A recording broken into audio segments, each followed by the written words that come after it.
They say the world is mapped, explained, understood. But beneath the surface of what we think we know lies something colder, stranger, and utterly unsolved. There are moments in history, vanishings without a trace, voices from nowhere, puzzles etched into stone, that defy logic and tear at the seams of reality. Events that mock explanation and sit like splinters in the collective mind of humanity. Why did an entire colony disappear overnight, leaving only a cryptic word carved into wood? How can dozens of people see the same thing in the sky and still have no answer decades later?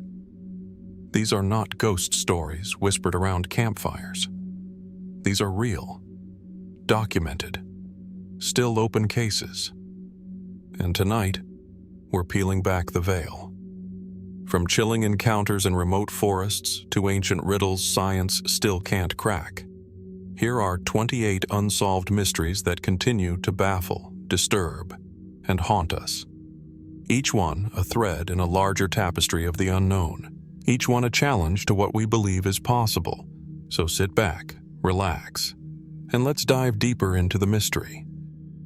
Rising from the sun-bleached earth like the bones of an ancient god, the megalithic temples of Malta have stood silent for over 5,000 years. Scattered across this small island nation in the heart of the Mediterranean, these massive stone structures predate the pyramids of Egypt and Stonehenge. They are among the oldest freestanding buildings in the world, testaments to a civilization lost in time. Their surfaces are weathered by centuries of wind and salt, yet their presence remains imposing. Towering trilithons, curved apses, and intricately carved altars hint at a people of deep ritual and advanced architectural skill. The temples, names like Gantija, Hagar Chim, Manajdra, are not merely stone circles or primitive shrines. They are complex, precisely aligned structures, built with blocks weighing up to 20 tons, moved and placed without the use of the wheel, metal tools, or written language. How, then, did a prehistoric society, armed with what we assume were only the simplest technologies, achieve such feats? Archaeologists tell us that the temple builders arrived on Malta around 5900 BCE, likely seafarers from Sicily. Over centuries, their culture evolved in isolation, culminating in a unique temple-building tradition that flourished between 3600 and 2500 BCE. Excavations reveal ceremonial chambers, altars possibly used for animal sacrifice, and mysterious statuettes, robust, wide-hipped figures with serene expressions, often referred to as fat ladies. Some suggest they are fertility symbols, others representations of goddesses, or perhaps something else entirely. The temples were aligned with celestial events. Manajdra, for example, is precisely oriented so that during the solstices and equinoxes, the sun's rays flood specific chambers through narrow stone doorways. This suggests an intimate knowledge of astronomy and a cultural emphasis on seasonal cycles. But no texts, no inscriptions, no preserved oral histories remain. The people who built these monuments disappeared, and the reasons for their departure remain unknown. The traditional narrative, supported by radiocarbon dating and material analysis, frames the builders as a skilled Neolithic society, ingenious, resourceful, and deeply spiritual. Yet, as with many ancient mysteries, questions linger. The sheer size and weight of the megaliths beg inquiry. Without beasts of burden or wheeled carts, how were they transported across rugged, uneven terrain? Were they rolled on logs, dragged on sledges? Some blocks appear to have been quarried miles away, with evidence of transportation routes like the puzzling cart ruts, deep grooves etched into the limestone bedrock, found not only near temple sites, but also plunging off cliffs or into the sea. Their purpose and mechanics remain hotly debated. Some researchers argue that the ruts are simply prehistoric roads worn down by repeated use. Others suggest more unorthodox theories, tracks left by lost technologies, or even a civilization older than the temples themselves. It's here that the mystery deepens. Local folklore speaks of giants, Ganti, who once roamed Malta. The name Gantija itself means place of giants.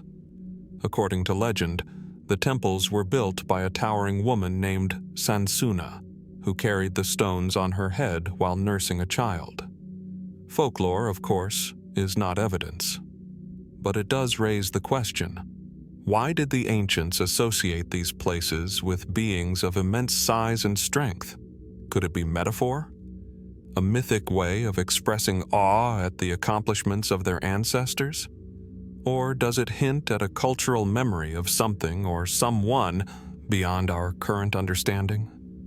Alternative theories propose that the temples were not just religious centers, but part of a vast system of energy points, nodes on an ancient Earth grid. Some fringe researchers suggest that the shapes of the temples, often resembling the human body when viewed from above, point to symbolic or vibrational purposes. Others speculate that sound played a role, that the curved stone walls and enclosed chambers were designed to amplify certain frequencies.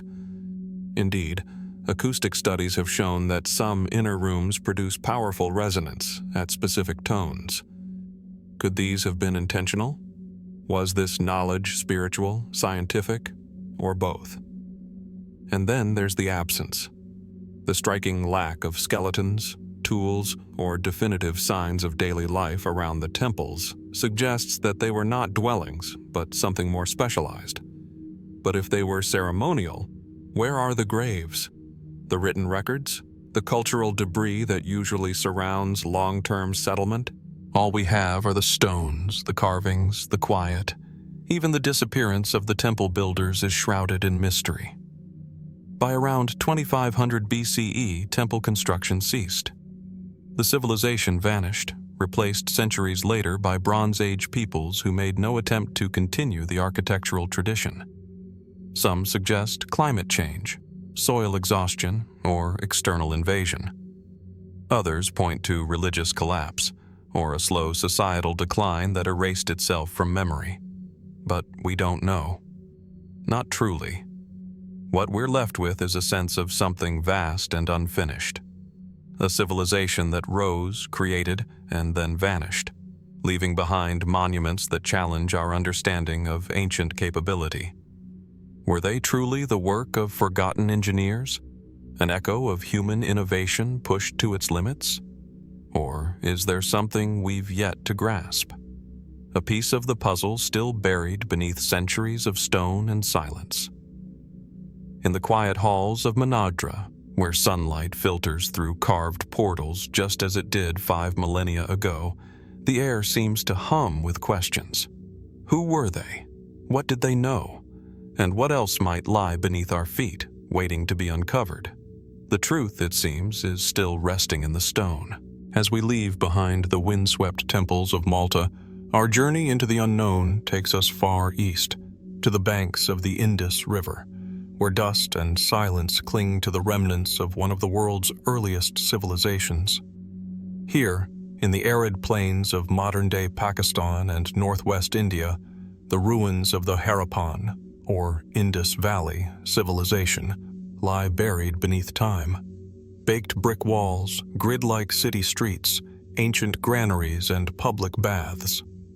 At first glance, the Harappans appear advanced, organized, and methodical. They engineered precise drainage systems, standardized weights and measures, and built cities that suggest a deep understanding of urban planning, all before 1900 BCE.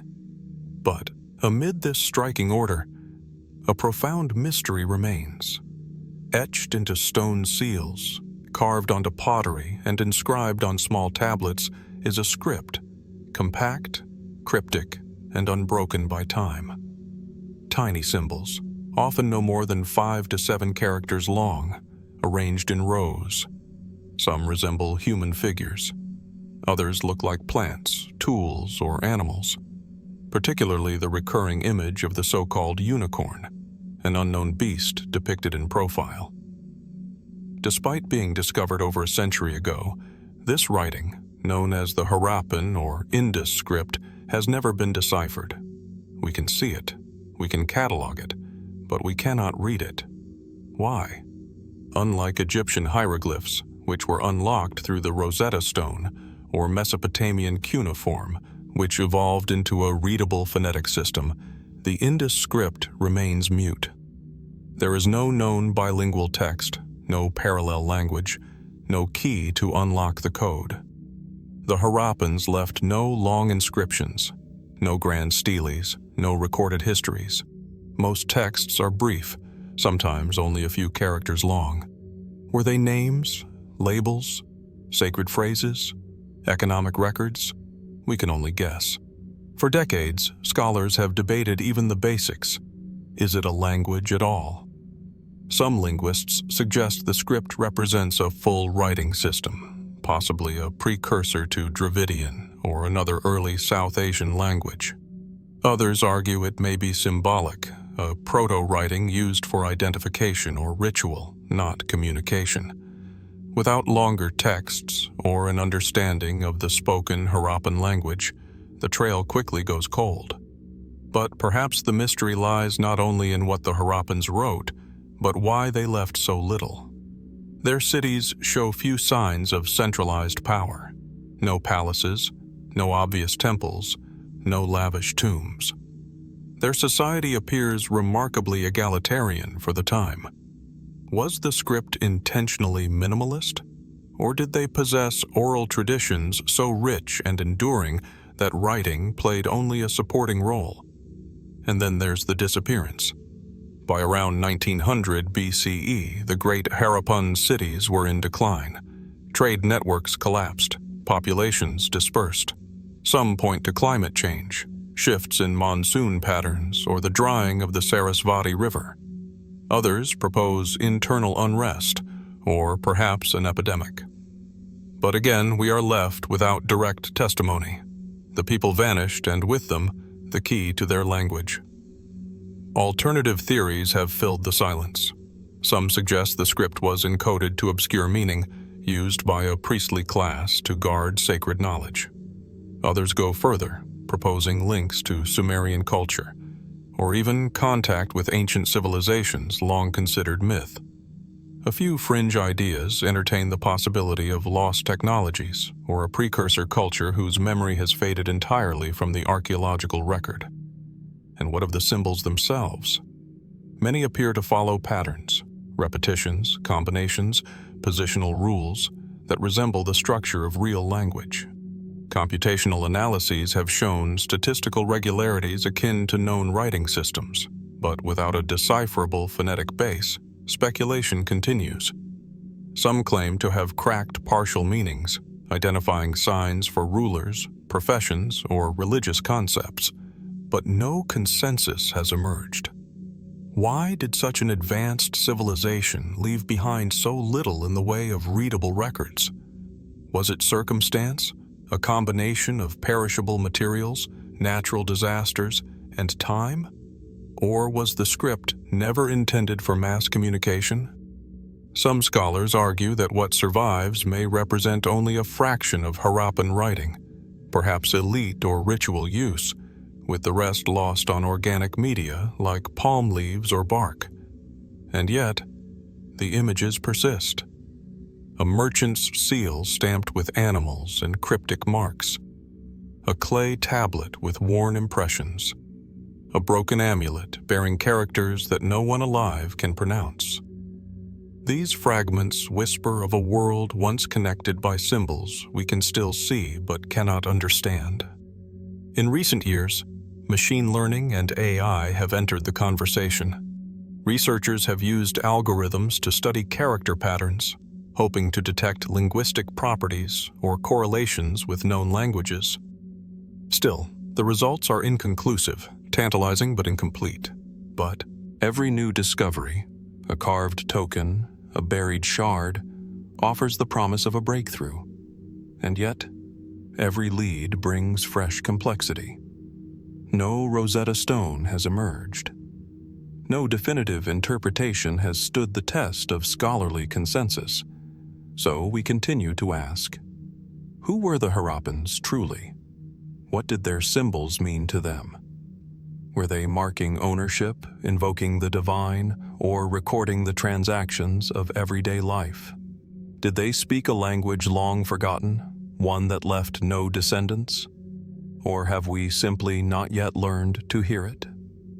In the end, the Harappan script remains one of history's great intellectual challenges, an ancient mind speaking across time, its voice locked behind a door for which we've yet to find the key. Perhaps the answers lie beneath the dust of a yet undiscovered site, or hidden within a fragment overlooked in a museum drawer. Perhaps they rest in a linguistic structure we've not yet imagined. Until then, the symbols endure. Quiet, precise, unyielding. A message from a vanished world, still waiting to be read. As we move from the enigmatic symbols of the Harappan civilization, still whispering across millennia in a language we can't yet read, we step into another story, one not inscribed in stone but woven through myth, memory, and imagination. It's a story told on every continent, across countless cultures, in languages both ancient and modern. The story of dragons.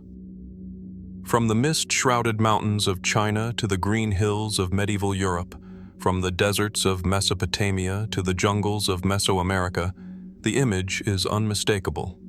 Scaled, winged, serpentine, fire-breathers, sky-dwellers, hoarders of gold or guardians of wisdom, sometimes monstrous, sometimes divine, but always unforgettable. Why have cultures with no known contact with one another described such similar creatures? How did stories of dragons emerge in places separated by oceans, by centuries, by worldviews entirely their own?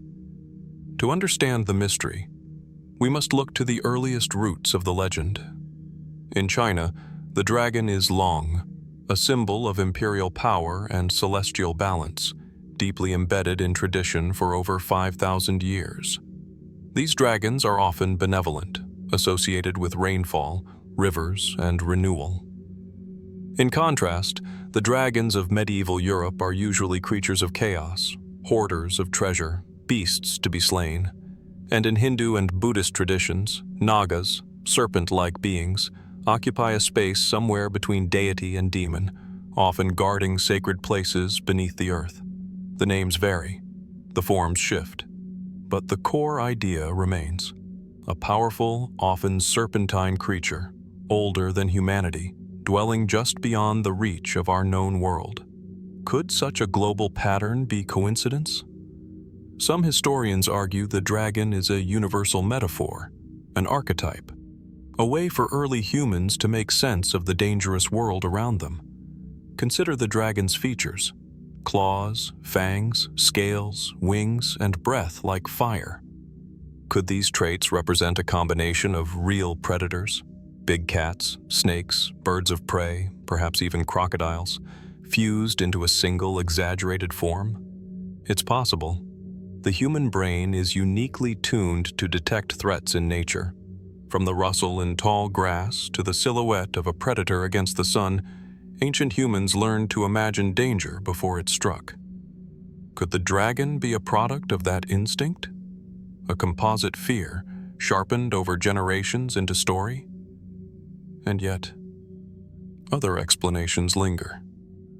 In parts of Asia and Europe, fossilized bones of massive prehistoric creatures have been found for centuries, long before the science of paleontology existed. Could early discoveries of dinosaur fossils, mammoth skulls, or giant marine reptiles have inspired tales of dragons? In China's Sichuan province, ancient texts describe the unearthing of dragon bones, which were ground into medicine and used for centuries. Today, we recognize many of those as dinosaur remains. In the Greek world, Herodotus wrote of serpent-like creatures found in the desert, possibly based on misidentified fossils. Even the Protoceratops, a dinosaur whose remains are common in the Gobi Desert, bears features that, when half exposed in rock, could easily suggest a mythical beast. Did early peoples stumble upon fossilized skeletons, curved ribs, horned skulls, massive jaws, and interpret them through the only lens they had? That of myth, memory, and the need to explain the inexplicable? Still, some accounts resist easy explanation. In medieval chronicles, there are detailed, contemporary descriptions of dragons, some even depicted in battle records, court documents, and religious texts. While some are clearly allegorical or symbolic, others read with a peculiar matter-of-fact tone. In 15th century France, a dragon-like creature was reportedly slain near the town of Tarsac. In England, the Lambton worm legend tells of a monstrous serpent that terrorized villages along the River Ware, its coils said to have scarred the landscape for generations. Were these stories pure invention, exaggerated by retelling? Or was something more tangible behind them, perhaps misidentified animals, like large snakes or crocodiles brought from distant lands, or even rare genetic anomalies? Modern science often points to rational answers.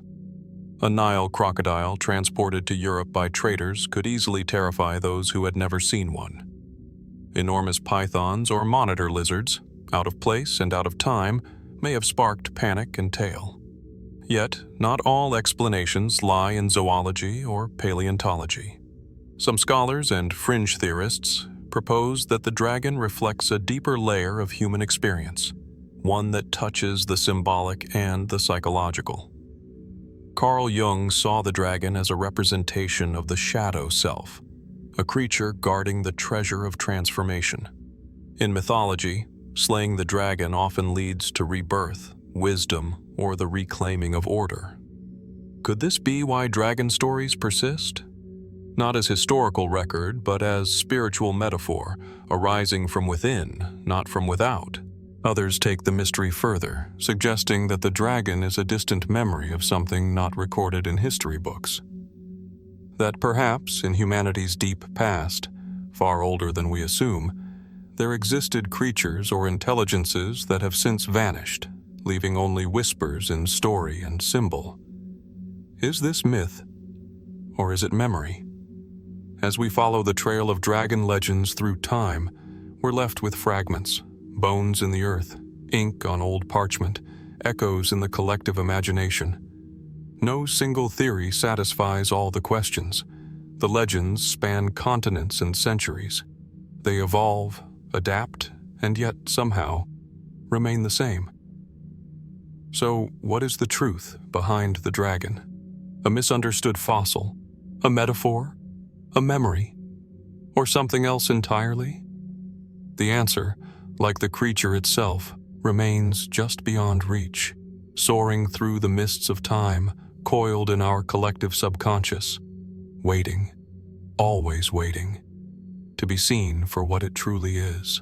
From the fire-breathing myths of dragons soaring through folklore across continents, we return to Earth, though not entirely.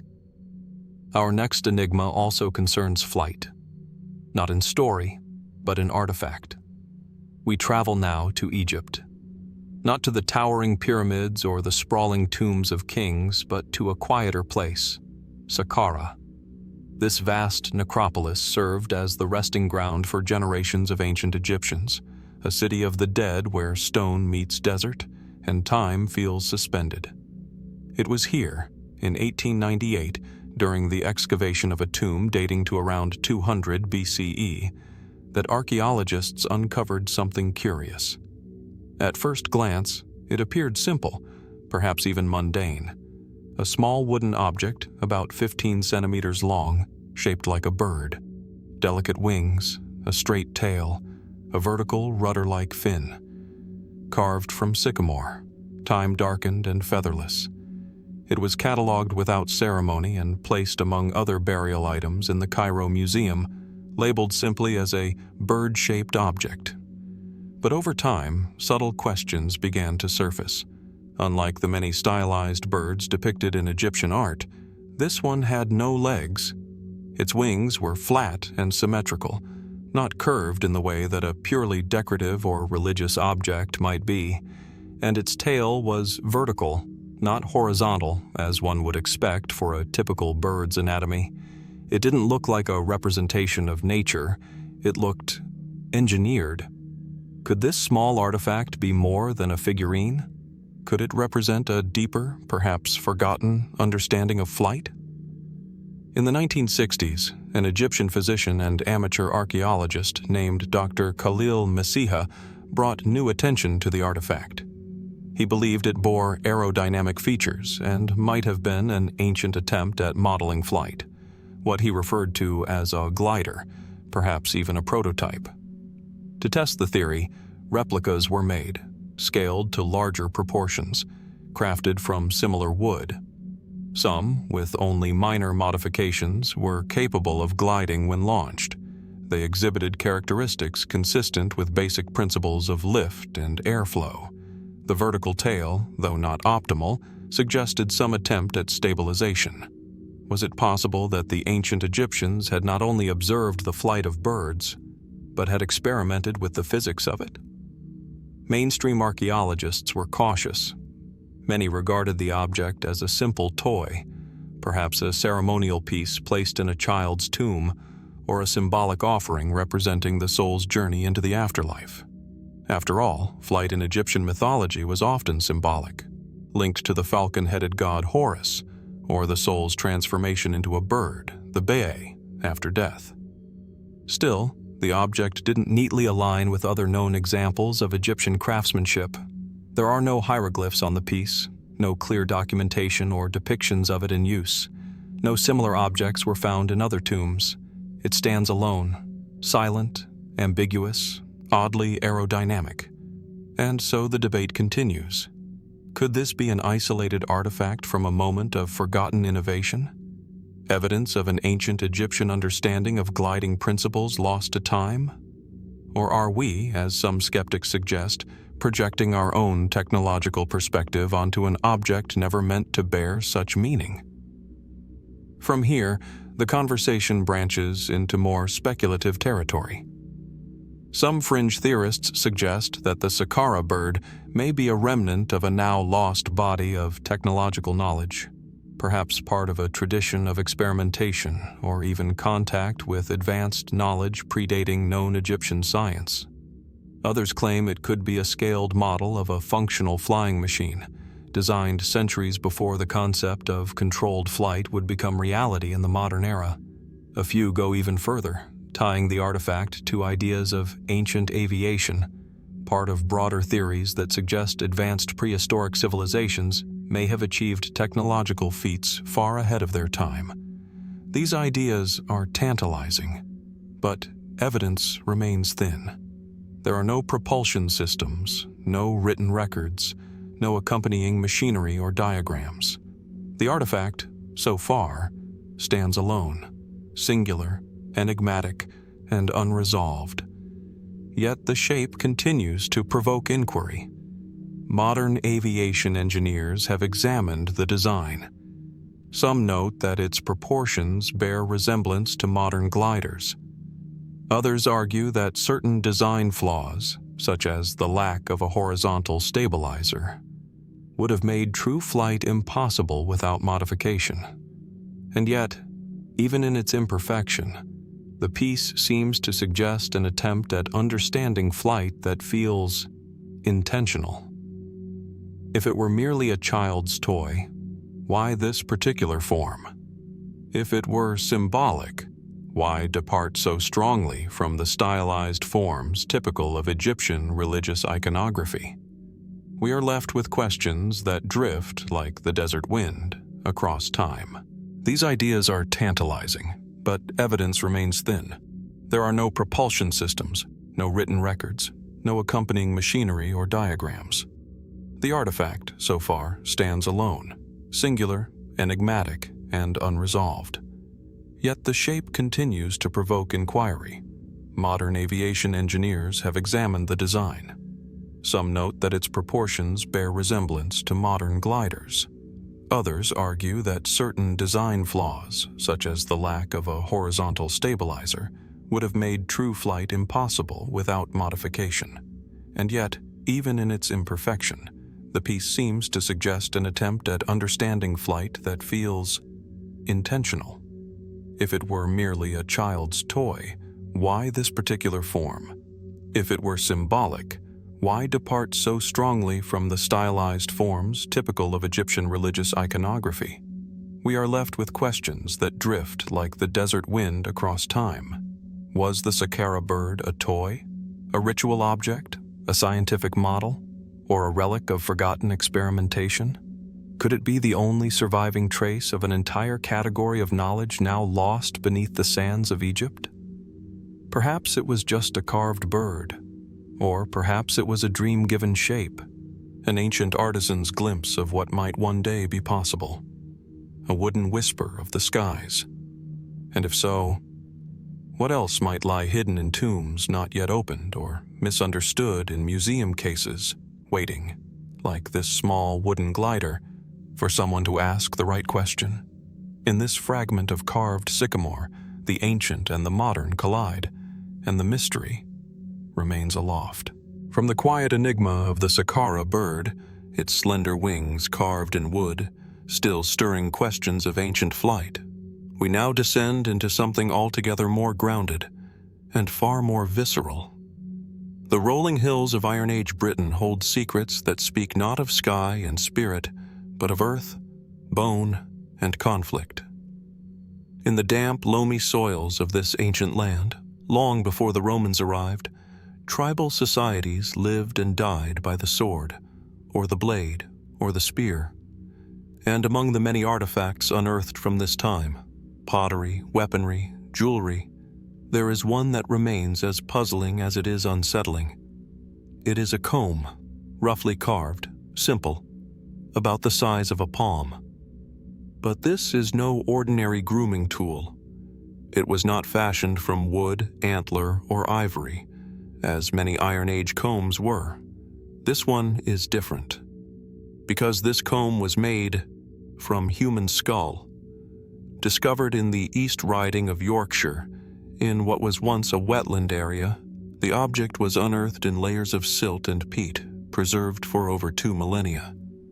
At first glance, it could easily be mistaken for a fragment of antler, but closer examination by bioarchaeologists revealed the unmistakable structure of human cranial bone.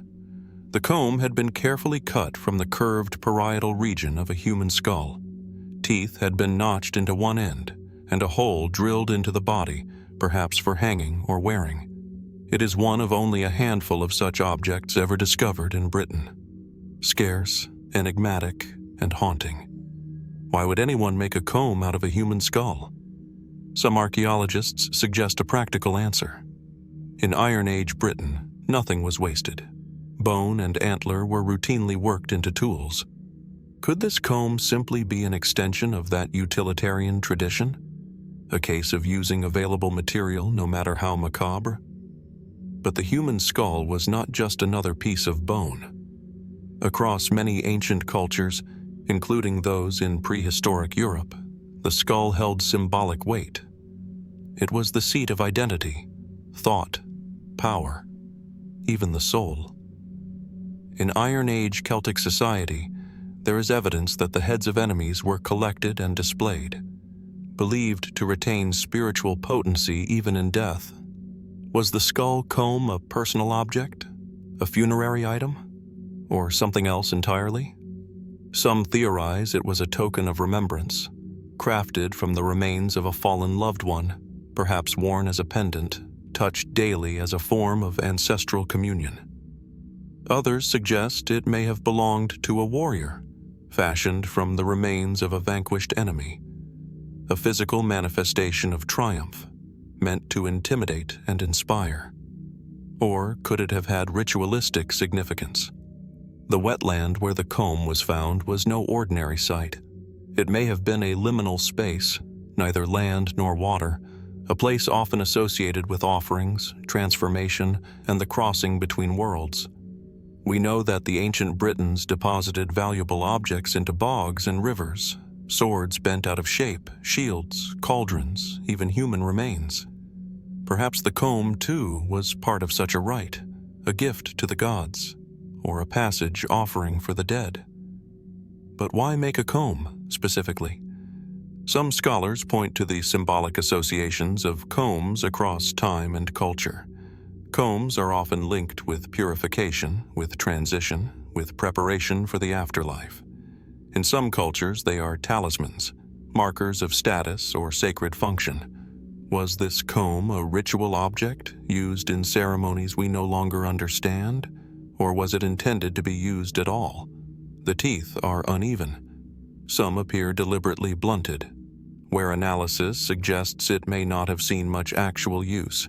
It may have been symbolic from the start, never a grooming tool but an object of meaning, memory, or warning. There are echoes of similar practices elsewhere. In other parts of prehistoric Europe, bones of the dead were modified into ornaments, amulets, and tools. In some early Celtic contexts, enemy skulls were displayed on the walls of hill forts, trophies of conquest, grim reminders of dominance. The comb may be part of that larger tradition, a fragment of martial culture now stripped of its context. Still, it feels strangely intimate. Carving a comb takes time, precision, intention. The act is not merely practical, it's expressive, emotional. Whether it was created in reverence or scorn, the comb carries the imprint of a human mind reaching across life and death. Could it be that we're not meant to understand it completely? That its meaning was personal, private, embedded in a worldview we no longer share?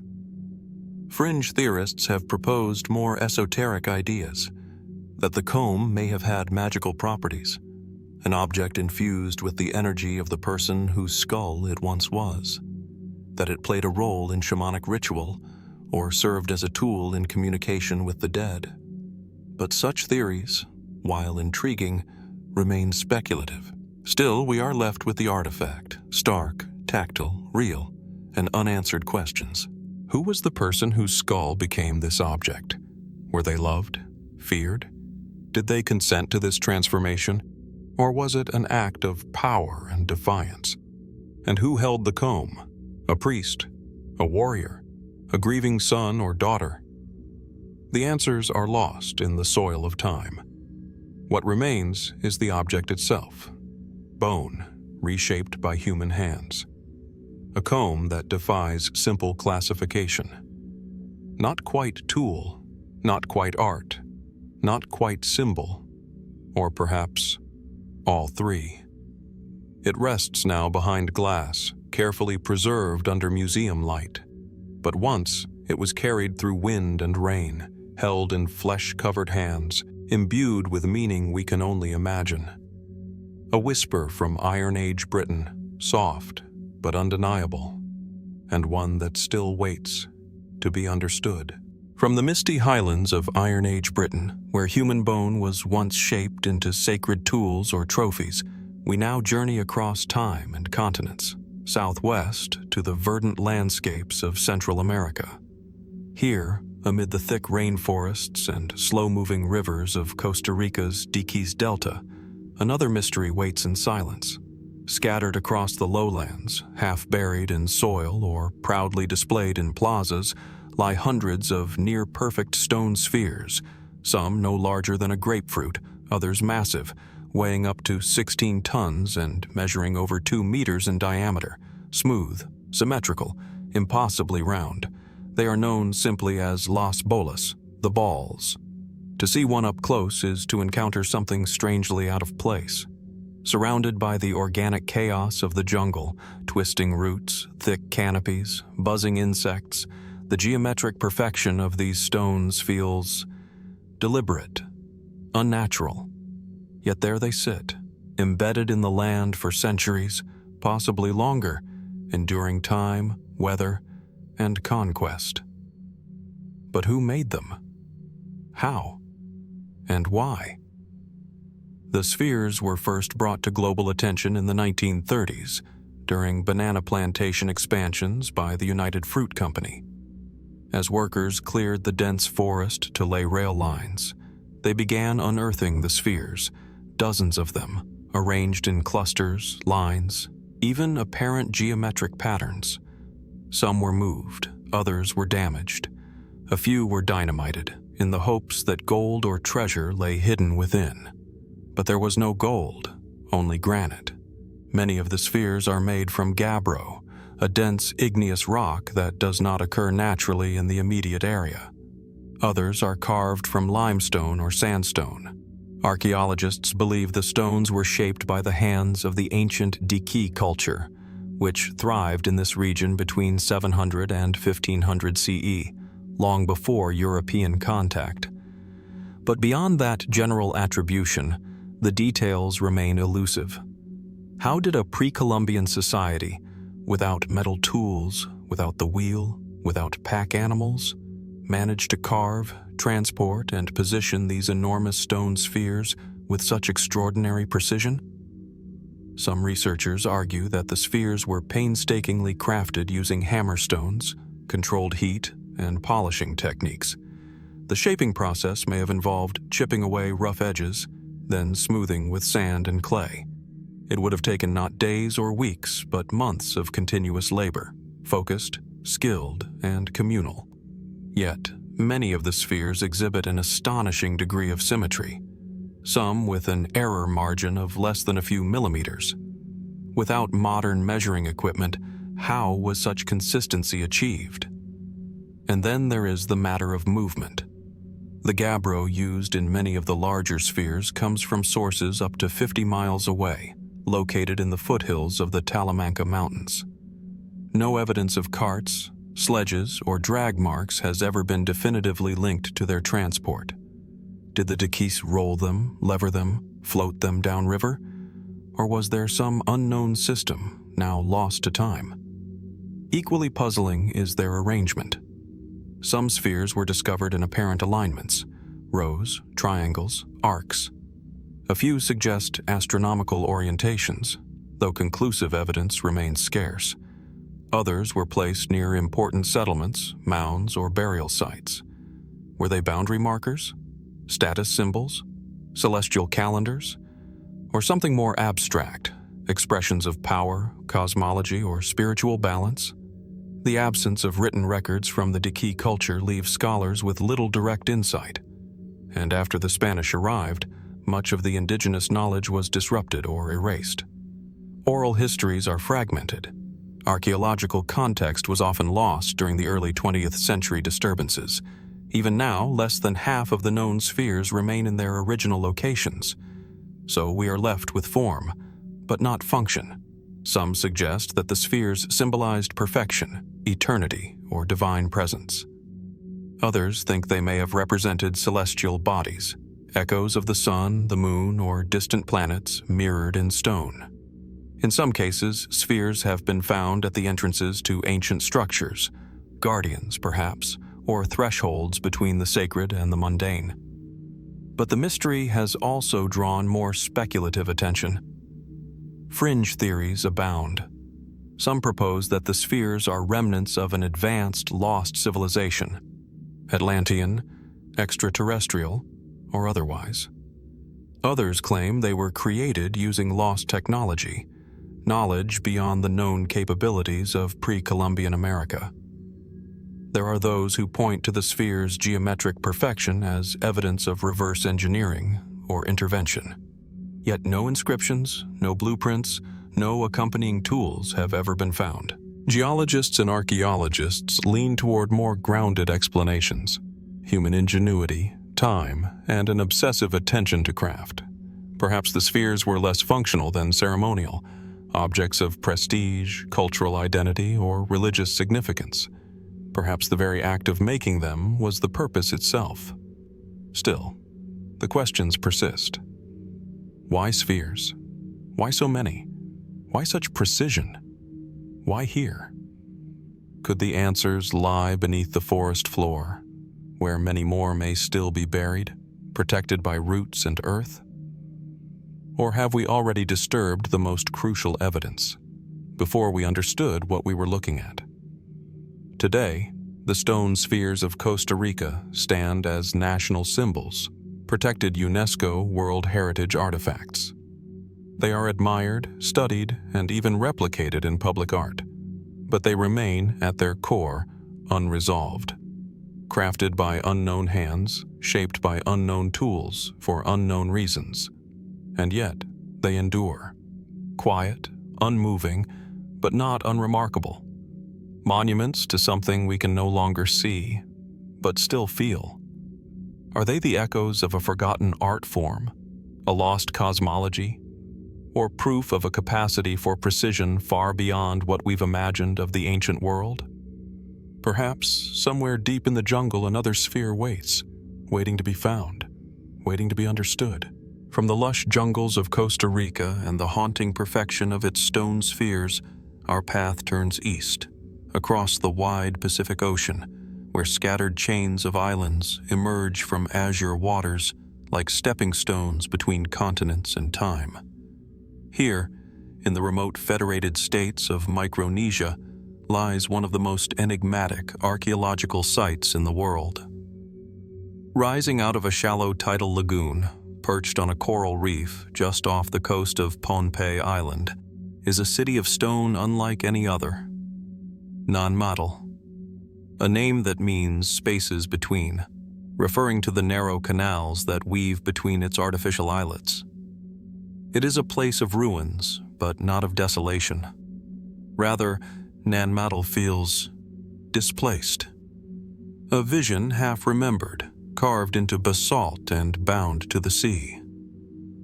More than 90 small man-made islands are scattered across roughly 200 acres, each formed from layers of coral and encased with enormous columns of volcanic basalt, some weighing up to 50 tons. The islets are separated by crisscrossing canals, earning Madol the nickname the Venice of the Pacific. But this comparison, while evocative, fails to capture its deeper strangeness, because no one is entirely sure how it was built, or why. The basalt columns, stacked like oversized logs, form foundations, tombs, and towering walls. Some buildings rise over 7 meters high. The total estimated weight of basalt used in Madol exceeds 750,000 metric tons. Yet there are no quarries on the tiny island where the city stands. The nearest source of basalt lies over 25 miles away, across steep terrain, dense forest, and open water. There are no written records from the builders, no known wheels or draft animals, no metal tools. And yet these massive stones were somehow transported, lifted, and arranged with startling precision. How? This question has haunted explorers and researchers since the ruins were first brought to Western attention in the 19th century. Theories range from the practical to the speculative. Some suggest that the basalt was floated on rafts during high tide, buoyed by logs or outriggers. Others propose that sophisticated techniques using ropes, levers, and manpower allowed the megaliths to be shifted into place over years or generations. But the logistics remain daunting. Even with modern equipment, replicating the feat would be a formidable challenge. No conclusive evidence of tools or hauling systems has ever been found. The stones themselves bear no tool marks clear enough to yield insight. The architecture seems to have emerged all at once, not evolved gradually, an outlier in the history of Pacific Island construction. And then there are the oral traditions. Local legends tell of the city being built by twin sorcerers, Olosopa and Olosipa, who arrived from a distant land, bringing both sacred knowledge and supernatural power. According to these tales, they levitated the massive stones into place using magic. Eventually, the brothers established the Saudeleur dynasty, a line of rulers who reigned over Pohnpei and maintained the city as a center of ceremonial and political power. Were these legends symbolic metaphors, or fading memories of something real? Western archaeologists generally agree that Madol was first settled around the 8th or 9th century CE, but its most ambitious constructions likely occurred between the 12th and 14th centuries. During this time, the Saudeleur rulers centralized power, imposing tribute systems and spiritual authority. Madol became the ceremonial heart of their rule, a place reserved for priests, royalty, and ritual. Commoners were not allowed to live within its walls. But even this narrative raises questions. Why build such an elaborate and resource-intensive city offshore, on a reef of tidal flats? Was it a defensive strategy? A sacred separation between rulers and the ruled? Or was the city itself part of a spiritual landscape, meant to mirror or commune with forces beyond the physical world? Further complicating the picture is what happened next. The Saudeleur dynasty eventually fell, reportedly overthrown by an outsider named Isokalakel, who became a folk hero and re-established governance inland. Madol was abandoned, reclaimed by mangroves and silence. Locals today still regard the site with caution. Some believe it is cursed. Stories persist of sickness or misfortune befalling those who disturb the stones.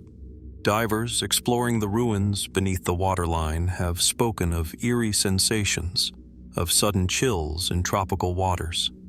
And beneath the canals, beneath the sunken walls, there are still rooms no one has entered. Some fringe theorists claim Madol is part of something larger, a remnant of lost global civilizations, perhaps even connected to the legendary continent of Mu or Lemuria. Others see in its geometry and isolation echoes of advanced prehistoric knowledge, navigation systems, astronomical alignments, or energy principles we've yet to understand. Mainstream archaeology resists such claims, focusing instead on the ingenuity and persistence of ancient Micronesian builders. But even they admit, many aspects of Madol remain unaccounted for. Its scale, its location, its logistics, its sudden rise and enigmatic fall. What kind of society undertakes such a monumental task in the middle of a tidal lagoon? Was the city built slowly, over centuries, or according to a single vision, rapidly realized and equally rapidly abandoned? Was Madol a symbol of centralized power, or a conduit for something more spiritual? Was it meant to reflect the heavens, or to challenge the sea? To walk among the basalt ruins today is to step into a world that feels half real. The silence is profound. The stones seem to hum with age. Walls lean at precise angles. Doorways open into nothing.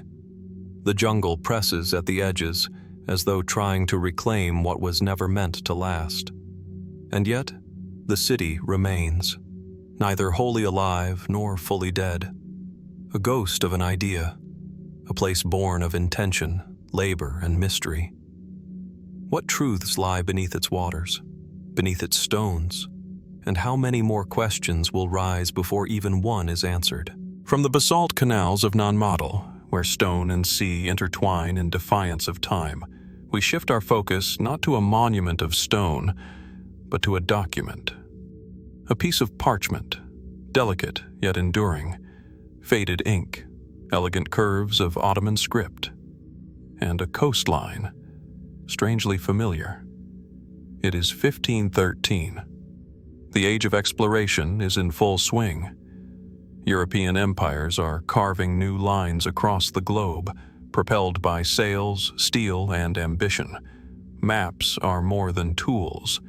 They are instruments of power, symbols of reach, expressions of the known and the unknown. And then, in the archives of the Topkapi Palace in Istanbul, emerges a map. A fragment, really. Only 1/3 of the original is said to survive. But what remains is enough to stir wonder and questions that echo through centuries. It is known today as the Piri Reis map. Drawn by Ottoman admiral and cartographer Piri Reis, the map depicts the western coast of Africa, the eastern coastline of South America, and, most curiously, the northernmost edge of Antarctica. But there is a problem. Antarctica was not officially discovered until 1820, more than 300 years later. Even more puzzling, the portion of coastline attributed to Queen Maud Land appears to show the subglacial contours of the continent, as it would look without its massive ice sheet. Modern scientists have only mapped this accurately in the last century, using ground-penetrating radar and satellite imaging. How could a 16th century admiral have drawn something so precise? Centuries ahead of its time. Piri Reis himself provides part of the answer, or at least a starting point. In marginal notes scrawled along the map's edges, he claims to have used a variety of earlier source maps, some from Greek and Roman times, others said to date back even further. Maps, he writes, that were drawn in the time of Alexander the Great, passed down and copied by unknown hands. Could these ancient sources have preserved knowledge from a lost chapter of human history? Mainstream historians urge caution. Some suggest that the landmass identified as Antarctica might actually be a misinterpretation, a distorted representation of South America's southern coast, or perhaps a blending of myth and geography, not uncommon in pre-modern cartography. But then there's the precision. Studies of the Piri Reis map have found startling alignment between its Antarctic coastline and modern geophysical maps. Specifically, as Antarctica would have appeared roughly 6,000 years ago, before the continent was locked in ice. Is it a coincidence? A fluke of cartographic error that just happens to match subglacial topography? Or could it indicate something far more provocative? Enter the speculative theories. Some believe the map may be evidence that ancient seafarers, perhaps from a forgotten civilization, explored the southernmost reaches of the Earth long before the current historical timeline allows. That they mapped Antarctica when it was not yet frozen over. That some global catastrophe later buried this knowledge beneath ice and myth. Others propose the existence of a once advanced maritime culture, now lost, that understood celestial navigation, geometry, and global geography with a sophistication rivaling or surpassing that of early modern Europe. Still others suggest the possibility of cartographic inheritance, that ancient maps passed down through Phoenician traders, Hellenistic scholars, and Islamic navigators carried fragments of this forgotten knowledge across time. That Piri Reis, in compiling his chart, unwittingly preserved a piece of something far older than even he realized. And yet, skepticism persists. There are anomalies in the map, distortions, inconsistencies, artistic flourishes typical of the era. The projection is imperfect, the orientation not always reliable. Could modern interpretations be reading too much into a flawed and fragmentary artifact? Some critics argue that the supposed Antarctic coastline is not as clear-cut as claimed, that the resemblance to Queen Maud Land is speculative, shaped more by the desire for mystery than hard evidence, and that without the rest of the map, 2/3 of which are lost, any grand conclusions must be viewed with restraint. Still, there is something undeniably evocative about the Piri Reis map. It is not merely a historical curiosity. It is a mirror reflecting our deepest questions about the past, about what has been remembered and what has been forgotten. It invites us to consider how knowledge moves, not in straight lines, but in arcs, fragments, and echoes. Could ancient peoples have glimpsed corners of the world we assume were closed to them? Might traces of their journeys survive in odd, overlooked places, etched on stone, whispered in legend, sketched in ink on aged vellum? And if so, what else might be waiting in locked archives, dusty libraries, or private collections, misfiled, mislabeled, misunderstood? As we follow the thin, inked lines of Piri Reis's mysterious map, across oceans, over continents, along coastlines that may or may not be what they seem, we are reminded that the boundaries of knowledge are not fixed. They shift, like tides, like ice, like memory, And perhaps, just perhaps, beneath centuries of snow and secrecy, another coastline waits to be revealed. As the inked coastlines of Piri Reis's ancient map fade into shadow, we move northward, toward Europe and into a very different kind of mystery. One not drawn on parchment but carved in stone. A mystery not lost beneath glaciers or hidden in distant ruins, but buried beneath one of the most iconic monuments in the Western world. Paris, a city of light, history, and centuries of secrets. At its heart stands the famed Cathedral Notre-Dame de Paris, a towering masterpiece of Gothic architecture, its twin bell towers rising above the Seine like watchful sentinels. The stones are worn by time, by fire, by prayers whispered across generations. Tourists come for the stained glass, for the flying buttresses, for the legends of Quasimodo, but few realize what lies below. Beneath the cathedral's foundations, in a quiet underworld seldom seen, lies something older, quieter, forgotten. Tombs. The subterranean layers beneath Notre-Dame are a palimpsest of history, each stratum whispering the presence of those who came before. As far back as the Roman era, this small island, the Ile de la Cité, was a place of worship. Beneath the cathedral's nave and altar, archaeologists have discovered the remains of Gallo-Roman structures, including what may have been a pagan temple. Some believe it was dedicated to Jupiter, or possibly to a local river deity, long since absorbed into Christian tradition. But it's not just shrines and walls that linger in the dark. In 1711, during routine repairs to the cathedral floor, workers accidentally broke through a section of pavement and uncovered something unexpected: a network of burial chambers, crypts, and ossuaries. Among the remains were ornate sarcophagi, disordered piles of human bones, and skeletal fragments, some intact, others interred hastily, as if in a time of panic. Who were they? Some belonged to early bishops of Paris, including possible remains of Saint Marcel or Saint Denis, figures entwined with both local history and religious lore. Others were less clearly identified, anonymous nobles, clerics, or benefactors who earned the rare privilege of being buried within the sacred heart of the cathedral. But among these known dead were anomalies.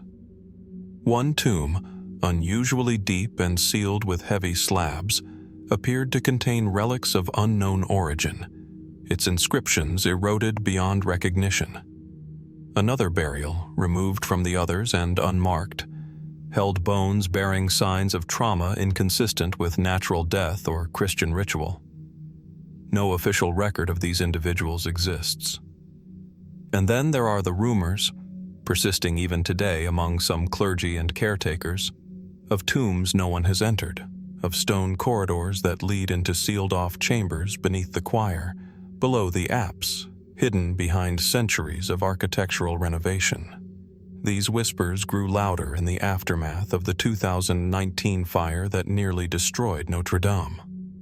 As crews moved in to stabilize the weakened structure, preliminary ground scans and thermal imaging revealed unexpected voids, hollow spaces beneath the nave and transepts, some previously undocumented. In one section near the crossing of the transept, workers uncovered a well-preserved lead sarcophagus. Inside, they found the body of a high-ranking clergyman, still intact, the remains dressed in liturgical garments, with a preserved reed crown placed near his head. But no inscription, no name, no date. The discovery reignited speculation. How many more are there? How far does the subterranean network truly extend? And what might still lie beneath, waiting to be discovered? Some historians suggest that, during the early medieval period, the church may have quietly interred controversial or high-profile figures beneath its floors. Political dissenters turned saints, mystics whose ideas threatened doctrine, or even individuals who carried secrets deemed too dangerous to leave unguarded. Over time, these burials may have been deliberately erased from records, their locations sealed off as generations passed. There is even a fringe theory, never officially endorsed but often repeated, that speaks of a black tomb hidden deep beneath the apse, supposedly sealed with lead and engraved with symbols of both Christian and pre-Christian origin. No such tomb has ever been located, but pieces of ornate masonry found during 19th century renovations hint at a structure no longer visible above ground. Skeptics argue that many of these ideas are romantic exaggerations. Notre-Dame, after all, is a working cathedral with a known burial history. There is no shortage of ordinary, documented graves beneath its floor, and the human remains found are likely those of bishops, monks, or affluent patrons, not enigmatic strangers. Still, the irregularities persist. Why do some sarcophagi appear to be out of place, with no known record of interment? Why are there burial spaces positioned far from the central axis of the cathedral, beneath areas never meant for public access or liturgical procession? And what of the bones found during early excavations that were hastily reburied or removed without study? As scientific tools become more advanced, LiDAR, ground-penetrating radar, micro-robotics, the possibility of mapping Notre-Dame's buried layers in greater detail grows more plausible. Yet, with the cathedral still undergoing restoration, much of the subsurface remains inaccessible, protected by centuries of sacred architecture. It is a reminder that even in one of the world's most visited and photographed landmarks, mysteries persist, in plain sight and beneath our feet. What stories do the sealed tombs of Notre-Dame still hold? Were they placed there in reverence, secrecy, or fear? And if someday deeper crypts are unearthed, what truths might rise with them into the light of day? For now, the cathedral endures. Above, bells echo across Paris. Below, the stones remain still, quiet, waiting. Beneath the shadowed crypts of Notre-Dame, where secrets rest in silence beneath centuries of stone, we turn now to another enigma, one cloaked not in darkness but in iron, a figure whose very identity was obscured, concealed, and locked away from history. The man in the iron mask. His story begins in the late 17th century, during the reign of King Louis XIV, the Sun King, who ruled France with absolute power. Yet within the gleaming court of Versailles, whispers circulated of a prisoner, shrouded in mystery, his face hidden behind a mask of iron, his name erased from all records. Who was this man? Why was he imprisoned? And why the mask? The first official mention of the prisoner appears in 1669. He was detained in the Bastille, then transferred to other prisons, always under the strictest secrecy. His identity was guarded with such care that even his jailers were forbidden to speak of him. The iron mask, it is said, was to prevent anyone from recognizing him, or perhaps to punish him for some grievous crime. But what crime could warrant such a fate? Over the centuries, the man in the iron mask has inspired countless theories, stories, and speculations. Theories grounded in fragments of historical fact, but with enough gaps and contradictions to invite mystery. Some historians argue he was a political prisoner, perhaps a disgraced noble, a rival to the throne, or an illegitimate twin brother of Louis XIV himself. The idea of a royal double imprisoned to secure the king's uncontested rule has fascinated storytellers since Voltaire first popularized it in the 18th century. Others suggest he was a disgraced general or courtier, someone privy to dangerous secrets or implicated in plots against the crown. His mask might have been punishment for revealing state secrets or to prevent recognition after an assassination attempt, but no conclusive evidence ever surfaced.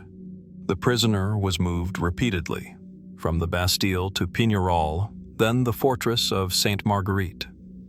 His jailers, notably the infamous Benin d'Auvergne de Saint-Marc, guarded him fiercely until his death in 1703. Even the masked man's final resting place remains unknown. What makes the story all the more perplexing is the mask itself. Contrary to popular depiction as a heavy iron faceplate, some records indicate it was actually made of velvet or black fabric. The iron detail may have been added later, amplified by legend and imagination. The mask was a symbol, yes, but perhaps not a literal one. This opens the door to further speculation. Was the mask a metaphor for the prisoner's erasure, his forced anonymity, rather than a physical restraint? Could the story have been exaggerated by political enemies or later chroniclers to add intrigue to an otherwise mundane incarceration? There are also less conventional theories. Some speculate the man in the iron mask was an escaped English noble, a secret agent, or even a woman disguised to avoid detection.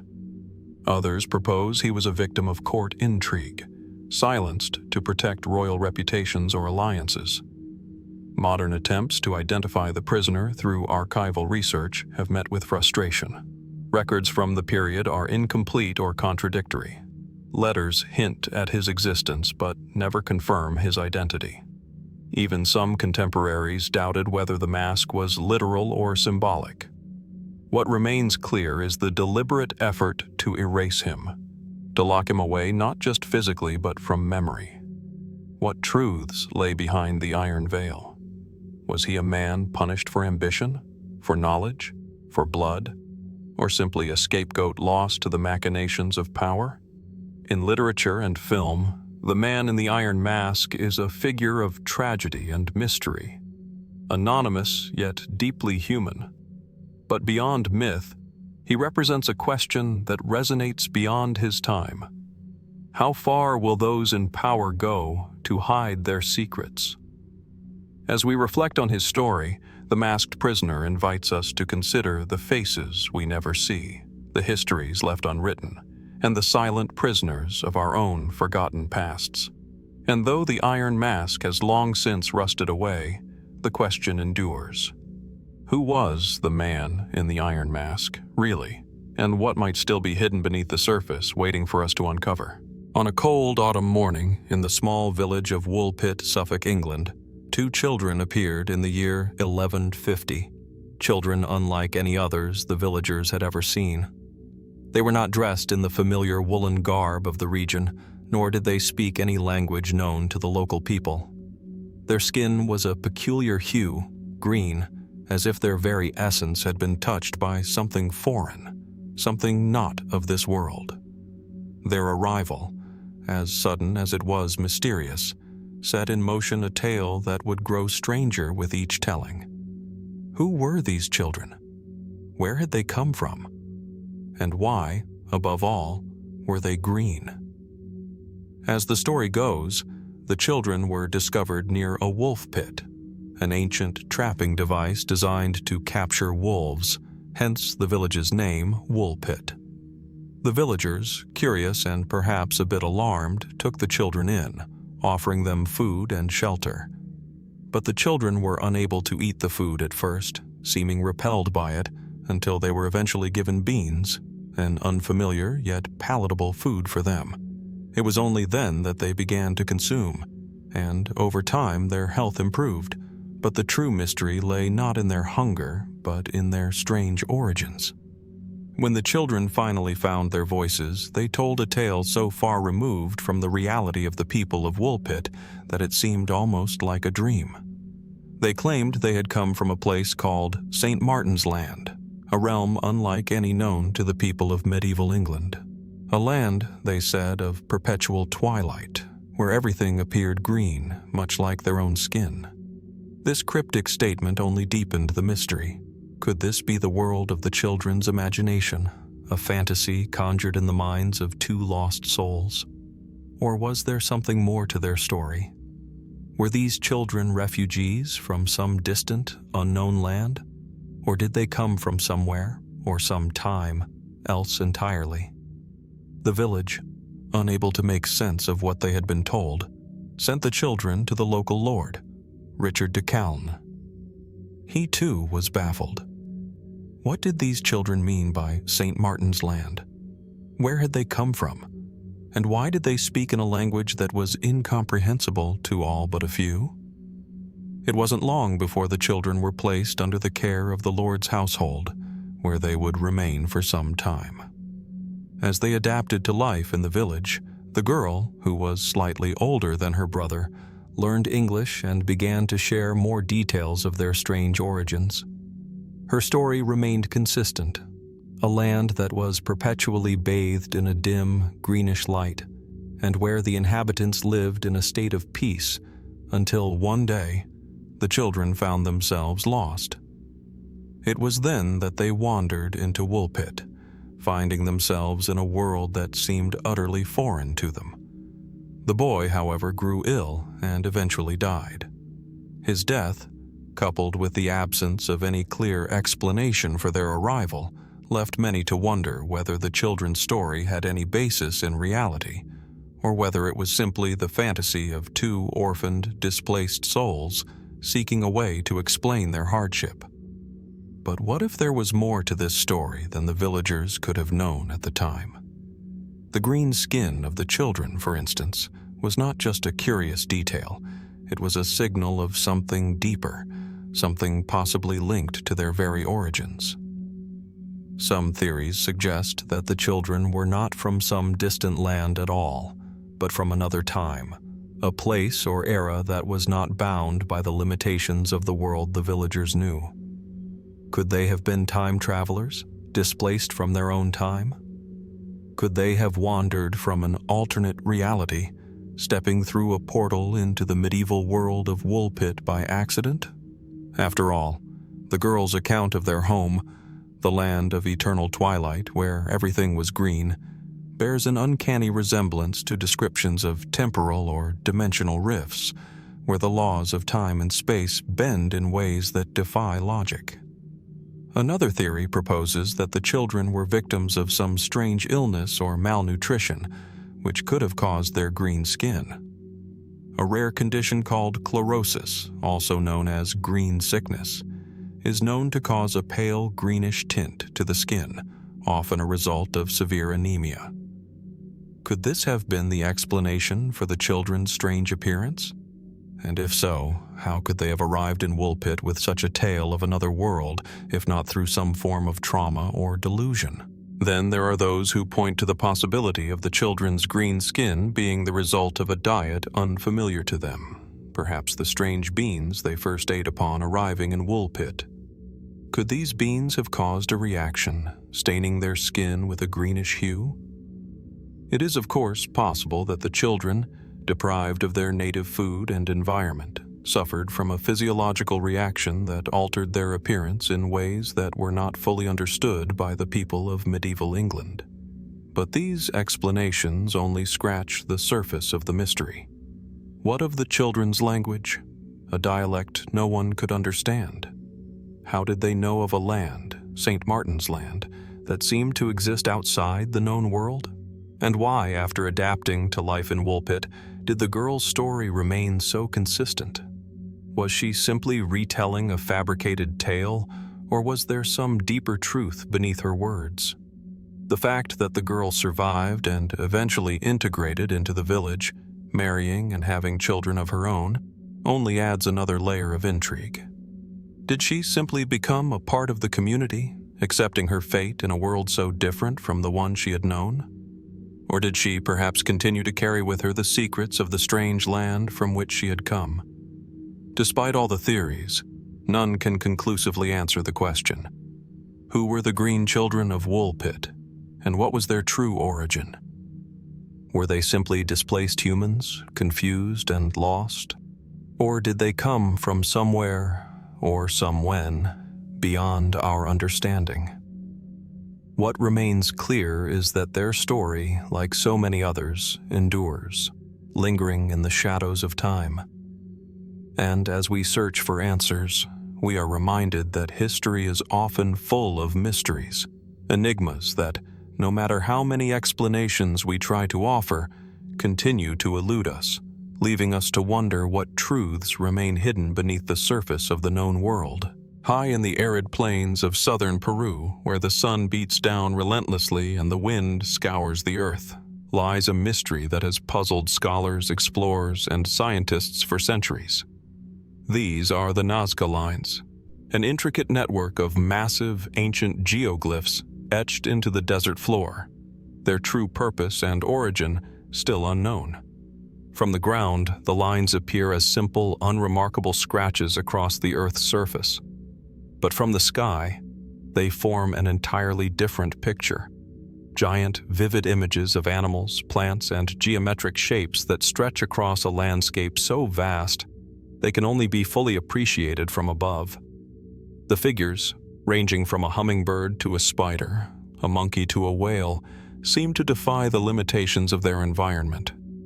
And it is precisely this, along with their size and precision, that has led to an abundance of theories surrounding their creation. The Nazca lines, named after the Nazca culture that flourished in this region between 500 BCE and 500 CE, have long been an enigma. The geoglyphs, some of which measure over 1,000 feet in length, are so vast and precise that modern technology struggles to replicate their scale. How did the ancient Nazca people create these massive designs, and what was their purpose? Why carve such immense images in a barren desert where they could not be viewed in their entirety? The most widely accepted explanation, supported by archaeological evidence, suggests that the lines were created as part of religious or ceremonial practices. It is believed that the Nazca people, deeply connected to the natural world, used the lines as offerings to their gods, perhaps as a way to ensure rainfall or to mark the paths of celestial bodies. Some researchers argue that the lines could have been used in rituals to honor the gods, with the designs aligning with specific astronomical events, like solstices or equinoxes, which held great importance in the agricultural societies of ancient Peru. But while this theory provides a grounded explanation, it doesn't answer all the questions.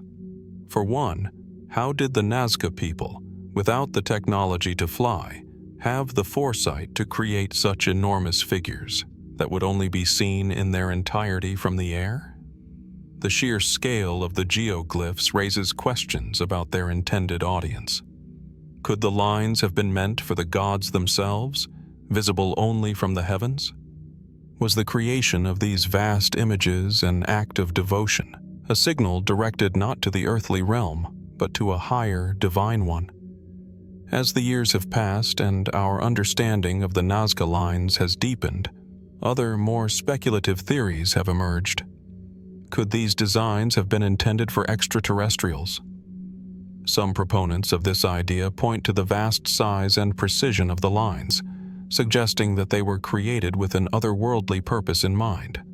The fact that these figures can only be fully appreciated from above, perhaps viewed by visitors from the skies, has fueled the notion that the Nazca people were communicating with beings from another world. The idea of extraterrestrial involvement in the creation of the Nazca lines gained traction in the 20th century, particularly after the rise of interest in ancient astronaut theories. Some claim that the geometric perfection of the lines, as well as their alignment with celestial bodies, suggests a level of knowledge beyond what was typical for the ancient Nazca people. Could the knowledge required to create such precise designs have been imparted by advanced beings? Could the lines themselves have been intended as a form of communication, messages for extraterrestrials who, perhaps, were expected to arrive from the sky? However, there is no direct evidence to support this theory. No ancient texts, artifacts, or records explicitly indicate extraterrestrial involvement. Moreover, the notion that ancient peoples could have been in contact with alien civilizations often raises skepticism among the scientific community. While intriguing, the theory remains speculative, and many scholars argue that the human capacity for ingenuity and symbolism was more than enough to explain the creation of these awe-inspiring geoglyphs. A different line of thought proposes that the Nazca lines might have been some form of celestial map, a way for the Nazca people to track the movements of the stars and planets. The figures, many of which are aligned with the positions of constellations, could have served as a way to navigate the heavens, marking out paths for the gods or the stars themselves. The Nazca, after all, were a culture deeply engaged with the cosmos, and the lines may have served a dual purpose, both a way to communicate with the divine and a tool for understanding the stars. Then there are the more unconventional theories. Some have suggested that the lines were created as a form of ritual or sacrifice, a way of marking a spiritual journey or a pilgrimage, with each figure representing a specific point in an individual's life or a stage in the initiation into a sacred mystery. These interpretations, though far from mainstream, point to the possibility that the Nazca lines were not just symbols or decorations, but integral elements of the Nazca worldview, perhaps intertwined with their understanding of death, the afterlife, and the spirit world. There is also the question of the techniques used to create the lines in the first place. How did the Nazca people achieve such precision in their designs given the tools available to them at the time? Some have suggested that the lines were laid out using simple geometric tools and a sophisticated understanding of the landscape. Others have speculated that the people of Nazca may have used more advanced, lost techniques, which have since been forgotten or concealed. Theories range from the use of intricate surveying methods to the idea that the Nazca people possessed a knowledge of astronomy so advanced that it allowed them to map out the entire sky on the Earth's surface. Despite decades of research and exploration, the Nazca lines continue to defy easy answers. They are a reminder of how much we still have to learn about ancient cultures and their relationships with the natural and spiritual worlds.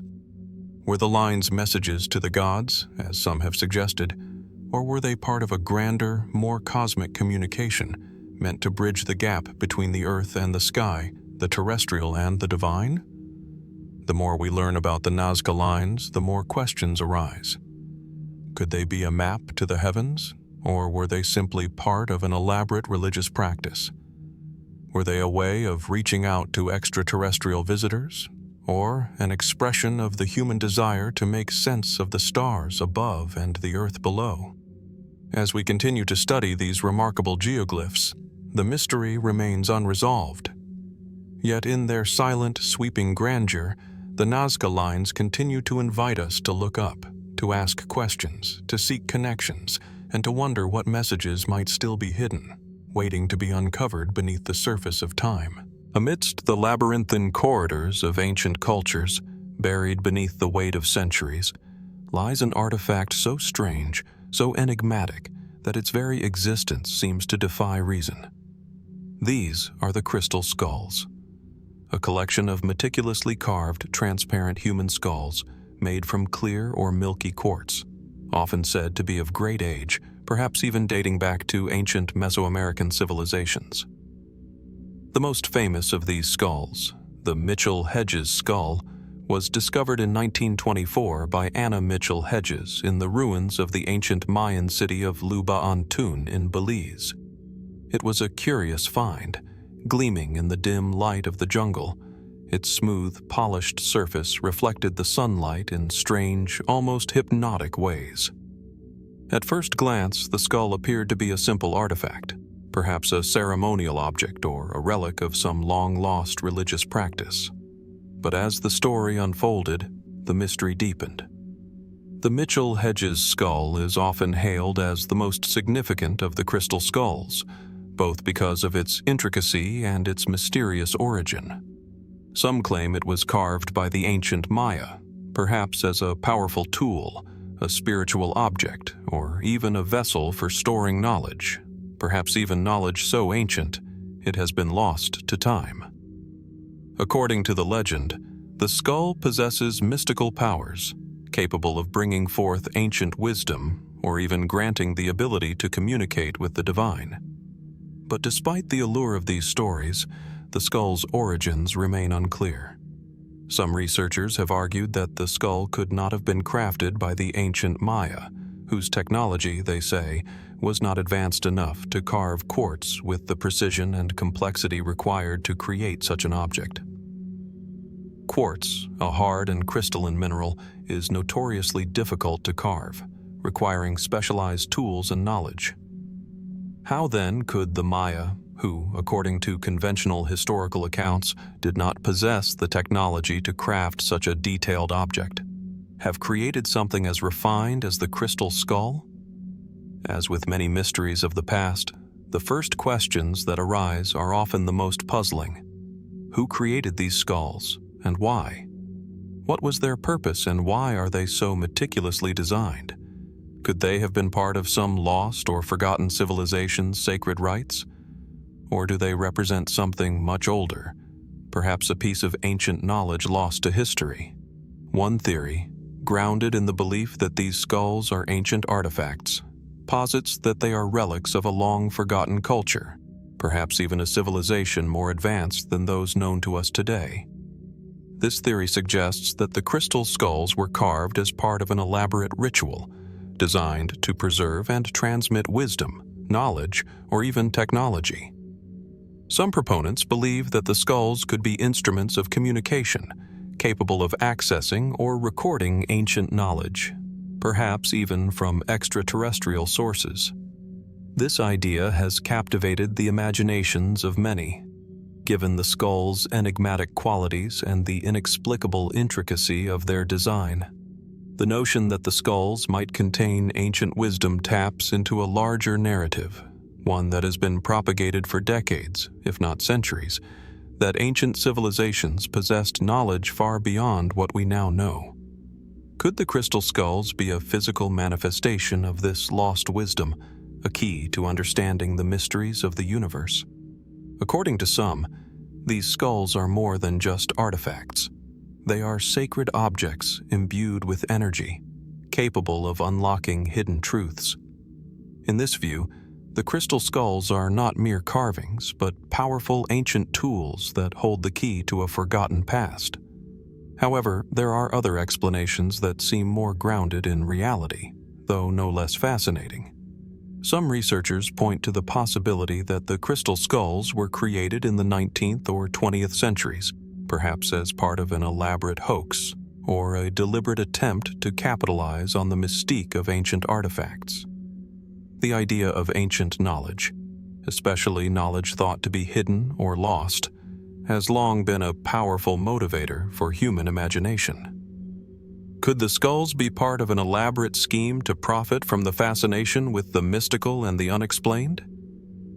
This theory gained traction after an analysis of the Mitchell-Hedges skull revealed that its crystal was not of the type found in the Americas, but rather was sourced from Europe. The level of craftsmanship also suggested that the skull could not have been carved with the primitive tools available to the Maya, raising questions about its true origin. Some even argue that the skull was likely crafted in the early 20th century by an unknown artisan, with the intent to deceive and create a sense of awe and wonder. The mystery deepens when we examine the story surrounding the skull's discovery. Anna Mitchell-Hedges claimed that she had discovered the skull after finding it in the ruins of Lubantun, a city long abandoned by the Maya. Yet, no other archaeologists or scholars were present at the time of the discovery, and no records exist to corroborate her account. Was it simply a case of a young woman finding an object of great value in a forgotten temple, or was the skull's discovery part of an elaborate ruse designed to generate interest in a mysterious and lucrative artifact? Still, there are those who argue that the answer may lie somewhere in between. The skull could indeed be an ancient artifact, but it may have been altered or improved by later hands to give it a more mystical aura. Perhaps the object's origins are not purely ancient, but a combination of ancient materials and modern craftsmanship. In addition to the Mitchell-Hedges skull, several other crystal skulls have surfaced over the years, each with its own backstory and legend. Some are said to be kept in private collections, while others are housed in museums around the world. All share certain characteristics, particularly their ability to captivate and mystify, their ability to spark questions that may never be fully answered. The question remains, Are the crystal skulls true relics of an ancient, advanced civilization, possibly even with supernatural properties? Or are they mere objects of intrigue, created in the modern age to fuel the fires of myth and speculation? Could they hold ancient knowledge, waiting to be unlocked? Or are they simply elaborate works of art, constructed by master artisans with a knack for the dramatic? As we delve deeper into the story of the crystal skulls, one thing becomes clear: their mystery is far from resolved. Whether they are ancient treasures or modern fakes, their origins continue to elude us. But perhaps that is the very nature of these objects. Their purpose may not be to provide answers, but to spark curiosity, to remind us that some mysteries, no matter how thoroughly we examine them, will remain unsolved, their secrets buried beneath layers of time, perception, and imagination. On the night of February 8, 1855, the quiet villages of Devon, England, were shaken by an eerie and unexplained phenomenon. In the frost-covered landscape, a series of strange footprints appeared in the freshly fallen snow. The tracks, which stretched for miles across the countryside, appeared to have been made by a mysterious creature, one whose very existence defied the laws of nature and reason. The footprints, sometimes described as cloven-hoofed, sometimes as something even more unnatural, seemed to lead nowhere, their origin and purpose a complete mystery. What made this occurrence all the more unsettling was not just the strange nature of the footprints themselves, but the fact that they seemed to defy all logic. The footprints were found in a straight line, with no sign of deviation or turning. They seemed to traverse impossible obstacles, over rivers, across rooftops, and through solid stone walls. And, most perplexingly, the prints, though they appeared to be those of some large, hoofed animal, were often described as being in pairs, as though created by a creature with 2 feet that were somehow able to leap great distances without touching the ground. The first of the footprints was discovered in the town of Honiton, but as the mystery spread, they were found across a vast area of Devon, including in towns like Exeter and Topsham. People reported seeing the strange tracks appearing overnight, leading them to believe they had somehow been created in a single, uninterrupted path. The footprints were mostly found in open fields and rural areas, though they also appeared in more populated regions, causing many to wonder what might be the source of this terrifying phenomenon. Some of the earliest reports described the tracks as being perfectly formed, as though created by a precise, deliberate force. The impression left in the snow was often described as being unusually deep, seemingly too deep for an ordinary creature to leave, and yet they did not appear to have been created by human hands. The creature responsible, it was suggested, was large and powerful, perhaps capable of creating deep impressions with its very step. But what could have made such strange footprints? Local authorities, along with curious citizens, quickly investigated, attempting to understand the cause. Some suggested that the tracks might have been created by an animal, possibly a large bird or even a wild boar. Others speculated that they might have been made by a more supernatural being, perhaps the devil himself. The idea that the devil's footprints were the work of a demonic presence gained traction when it was discovered that the footprints seemed to appear in places where no creature could possibly have traveled. There were reports of the tracks appearing to cross over roofs or appearing on top of walls that had no logical explanation for how they could have been reached. This strange and unsettling detail led many to believe that the tracks were the result of something supernatural, as though the devil had taken to walking across the earth, leaving his mark on the world in a way that defied understanding. The initial reaction was one of fear, and the townspeople were gripped by a sense of dread. The idea of the devil himself walking through the countryside left many wondering if the strange phenomenon was a sign of something dark, something malevolent. Local clergy were called to investigate, offering prayers and blessings over the footprints, but even their efforts did little to quell the rising sense of unease. Yet, As the days passed, more and more theories emerged to explain the devil's footprints, though none could account for the full scope of the mystery. One of the more grounded theories suggested that the tracks were the work of a common animal, perhaps a badger or a rabbit, whose movements had been distorted by the snow. Others proposed that the tracks were a hoax, created by someone trying to stir up fear or create a spectacle. Could it have been a prank gone too far, with someone intentionally carving strange, cloven tracks into the snow? Some of the tracks, after all, appeared to be much too perfect and too uniformly spaced to have been created by a random animal. But there were also theories that leaned towards something more mystical. Some speculated that the footprints might have been the result of a form of mass hysteria or collective delusion. Could the strange appearance of the footprints be a psychological phenomenon, one that took hold of the collective imagination and spread fear among the townspeople?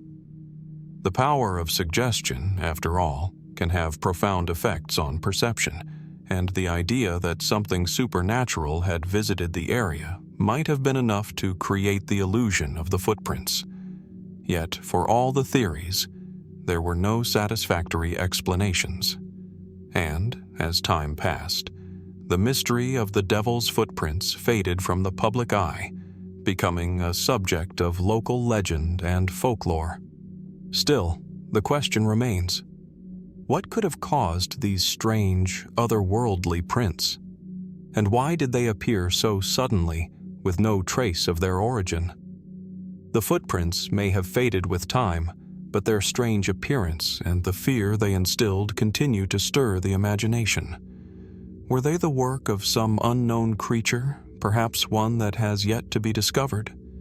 Or were they the marks of something far more enigmatic, a force that defies explanation, something beyond our comprehension? Perhaps they were simply a momentary quirk of nature, a strange and unexplained phenomenon that left its mark on history. As we look back on the devil's footprints, one thing remains clear: the mystery has not been solved. Despite numerous investigations, the tracks themselves remain a testament to the unexplained, an artifact of a time when the world seemed a little more mysterious, a little more open to the possibility of the supernatural. Whether a natural occurrence, a hoax, or something else entirely, the devil's footprints of 1855 remain an unsettling reminder that there are still stories, mysteries, and questions that lead us nowhere, except into the unknown. In the remote mountains of China, tucked away in the vast expanse of the Bayan Kara Ula Range, a discovery was made in 1938 that would eventually stir imaginations and fuel speculation for decades to come. During an archaeological expedition, a group of researchers stumbled upon a collection of strange, circular stones, unlike any artifacts they had encountered before. These were the Dropa stones, smooth, carved discs, some barely larger than a dinner plate, others larger still, and all etched with mysterious markings that no one could immediately decipher. The stones were found in a series of caves, and their origins appeared as enigmatic as the markings themselves. At first glance, the stones seemed like an ordinary archaeological find, a relic of an ancient civilization, perhaps long lost to history. However, upon closer examination, it quickly became clear that they were not just ordinary artifacts. The symbols carved into the stones were unlike any known script of the time. The markings did not match any of the writing systems associated with the ancient cultures of the region, such as the Chinese or Tibetan scripts. This alone made the stones an anomaly, but the mystery deepened when the team discovered that the stones could not have been created with the tools available to the civilizations in the area at the time. But it was not only the markings that caught the attention of researchers. The stones also seemed to radiate an almost otherworldly aura, their perfectly round, smooth surfaces seemingly untouched by the ravages of time. Some of the stones were said to emit faint, almost imperceptible vibrations when held. This sparked theories that they might have been crafted using a technique or technology far beyond the capabilities of the time. As the research progressed, the mystery surrounding the Dropa stones only deepened. One of the more compelling theories suggested that the stones might be records of an ancient extraterrestrial event, perhaps an alien crash. According to some, the markings on the stones were a form of writing or a visual record, a depiction of a moment in time when extraterrestrial beings, known as the Dropa, allegedly arrived on Earth. The story goes that the Dropa were a race of small humanoid beings who had crash-landed in the Bayan-Kara Ula Mountains thousands of years ago. According to local legends, the stones were created by these beings as a record of their arrival and their struggle to survive on Earth. The carvings, it is said, represent the history of the Dropa's crash landing, their contact with humans, and the difficulties they faced in adapting to a foreign world.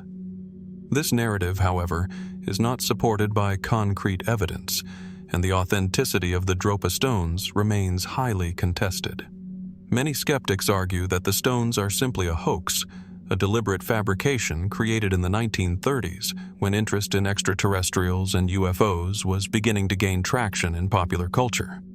Some critics point to the fact that the story of the Dropa stones was first introduced by a Chinese researcher named Dr. Chi Pu-Te, who allegedly discovered the stones while conducting an excavation in the Bayan-Kara Ula region. However, there are no verifiable records of Dr. Chi's research, and no other archaeologists have been able to confirm his claims. Adding to the controversy, it is said that the stones were initially dismissed by the Chinese government and were not made public until much later. The lack of documentation and the secrecy surrounding the stones only added to their allure and the surrounding conspiracy theories. Could the Dropa stones be a fabricated story, designed to tap into the growing fascination with extraterrestrials and UFO sightings in the mid-20th century? Or was there something more to these strange objects, something that defied explanation? Despite the skepticism, the mystery of the Dropa stones continues to captivate the imagination of many. The stones, with their intricate carvings and mysterious origins, have been at the center of a wide range of speculative theories. Some believe that the markings on the stones are an ancient form of communication, a detailed record of an alien race attempting to communicate with early humans. If this is true, what message could the Dropa have been trying to convey, and why were these records hidden away in remote caves? Another theory suggests that the stones could be an ancient form of technology, perhaps used by the Dropa to record and store data. The idea that the stones are not just physical artifacts, but devices capable of transmitting information adds another layer of intrigue to the mystery. Could the markings on the stones represent a code or a language that we are still unable to decipher? What if the Dropa, or the beings who left the stones behind, possessed knowledge or technology far beyond our understanding? In the realm of fringe theories, some suggest that the Dropa stones are not records of an ancient alien crash, but rather evidence of an ancient civilization with knowledge of advanced technology. Some speculate that the stones were created by a forgotten civilization that predates known human history, perhaps one with the ability to manipulate energy or matter in ways that we have yet to fully comprehend. Could the markings on the stones be a map to a lost civilization, a key to unlocking knowledge that has been buried for thousands of years? There is also the question of the physical properties of the stones. The unusual composition of the stones, smooth, round, and seemingly resistant to the wear and tear of time, has led some to suggest that they were created using techniques far beyond the capabilities of ancient civilizations. Were the Dropa stones created using lost technologies, or were they crafted with materials or methods that are still not fully understood by modern science? Could these stones hold a secret, something hidden within their flawless surfaces, that would change the way we understand the past? Despite the lack of concrete evidence and the ongoing debate over their authenticity, the Dropa stones continue to raise important questions about the nature of ancient civilizations and the possibility of extraterrestrial contact. What if the answers to some of our most pressing questions about humanity's origins are hidden in these strange, carved discs? What if the Dropa stones are not merely relics of an ancient past, but messages or records that offer a glimpse into a history that has been lost to time? For now, the mystery remains unresolved. As we continue to explore the possibility that the Dropa stones are records of an alien encounter, or perhaps an ancient civilization's lost knowledge, we are reminded that the past is not always as simple as it seems. There may still be pieces of history waiting to be uncovered, hidden in the shadows of time, waiting for us to unravel their secrets. For centuries, historians, archaeologists, and adventurers have searched in vain for one of the most sought-after relics of the ancient world, the lost tomb of Alexander the Great. The legendary Macedonian conqueror, whose empire stretched from Greece to Egypt and into India, remains one of history's most iconic figures. His life and conquests are etched into the annals of time, but the location of his final resting place remains an enigma, a mystery that has intrigued and eluded researchers for over 2,000 years. Alexander's death in 323 BCE, at the age of 32, shocked the ancient world. He had not only conquered vast swaths of land, but he had also built cities, spread Greek culture, and shaped the course of history. His body, however, would not simply be buried as that of any ordinary ruler. It was said to have been preserved in a golden sarcophagus, laid in a grand tomb that would befit a man of his extraordinary achievements. But where was this tomb? And why, despite numerous attempts, has it never been found? According to ancient sources, after Alexander's death, his body was initially embalmed and placed in a lavish tomb in the city of Memphis, Egypt. But it didn't stay there long. His generals, in the chaos that followed his untimely death, decided to transport his body to a more fitting location. The tomb was moved to Alexandria, the great city founded by Alexander himself, and there it was said to have been placed in a grand mausoleum, known as the Soma. Alexandria, with its immense cultural significance and status as one of the world's greatest cities, seemed the perfect resting place for such a monumental figure. It was here that Alexander's tomb was said to have remained for centuries. But after the time of the Ptolemy, successors to Alexander's empire in Egypt, the tomb of the great conqueror gradually disappeared from historical records. In fact, by the time of Roman Emperor Augustus in the 1st century BCE, the tomb was no longer mentioned. This gap in historical accounts has sparked a variety of theories as to what might have happened to Alexander's tomb. Was it destroyed? Forgotten? Or was it hidden away on purpose, its location lost to time? Over the years, numerous claims of the discovery of Alexander's tomb have surfaced, each one dismissed as either unsubstantiated or inconclusive. One of the more famous and intriguing stories comes from the early 20th century, when an Egyptian archaeologist named Zachariah Goneim believed he had found the tomb in the ruins of Alexandria.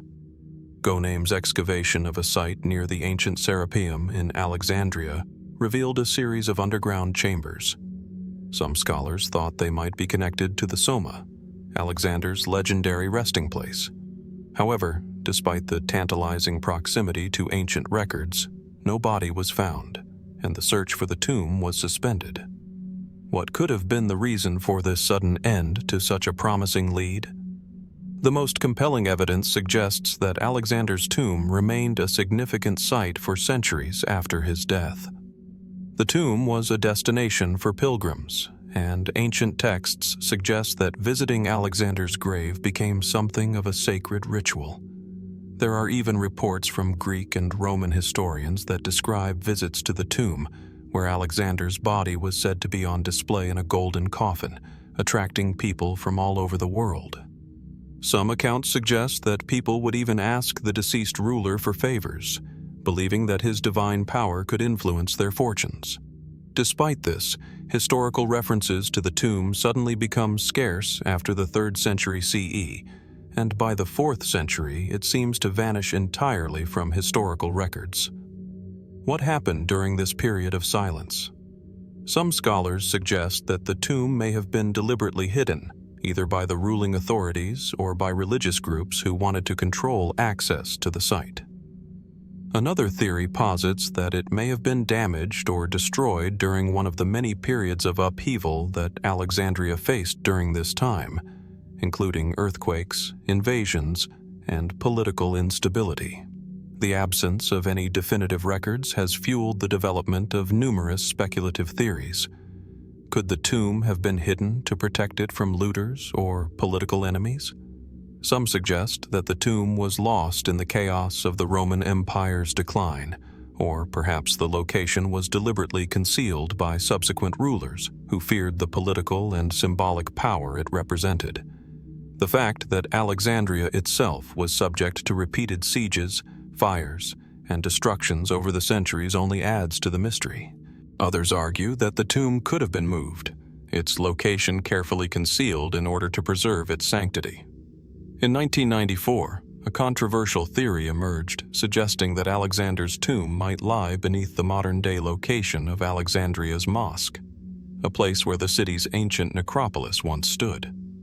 Archaeological work in the area continues, and some researchers have even proposed that the tomb could be located beneath the shallow waters of Alexandria's harbor, now submerged by centuries of rising seas.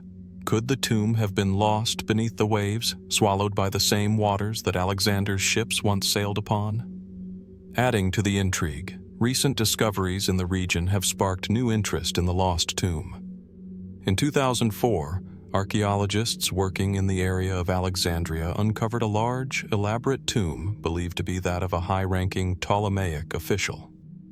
The tomb's features, intricate carvings, rich decoration, and a large sarcophagus bore similarities to the descriptions of Alexander's tomb. However, no direct link to the great conqueror was found, leaving the question of his final resting place still unanswered. Despite these discoveries, the mystery of Alexander's tomb continues to haunt scholars. What became of this iconic monument, one that would have symbolized the ultimate triumph of a man who, in many ways, seemed to transcend history itself? Is the tomb hidden somewhere beneath the streets of Alexandria, its secrets guarded by the sands of time? Or is it possible that it was destroyed long ago, lost forever to the annals of history? As we continue to search for answers, the tomb of Alexander the Great remains one of the world's greatest unsolved mysteries. Perhaps in the future, new technologies and discoveries will shed light on this ancient enigma, revealing the true fate of one of history's most legendary figures. Until then, we are left to wonder, what truths lie hidden beneath the surface, waiting to be uncovered by those who dare to search for them? Among the weapons of war, few are as iconic as the samurai sword, sleek, sharp, and a symbol of the warrior's skill and honor. But not all samurai swords were created equal. Some were designed for battle, others for legend. One such sword, known as the Norimitsu Odachi, defies everything we know about these deadly blades. At over 12 feet long, the Norimitsu Odachi stands as one of the largest and most mysterious swords ever created. The sword is a masterpiece of craftsmanship, forged in the 15th century during Japan's Sengoku period, a time of constant warfare between rival clans and brutal conflicts for power. But while most swords from this era were created for warriors to wield in battle, the Norimitsu Odachi was clearly different. This was not a sword for ordinary men. It was an impossibly large weapon, so enormous that it begs the question, who exactly could wield such a blade? And why was it made? The Norimitsu Odachi is remarkable for several reasons.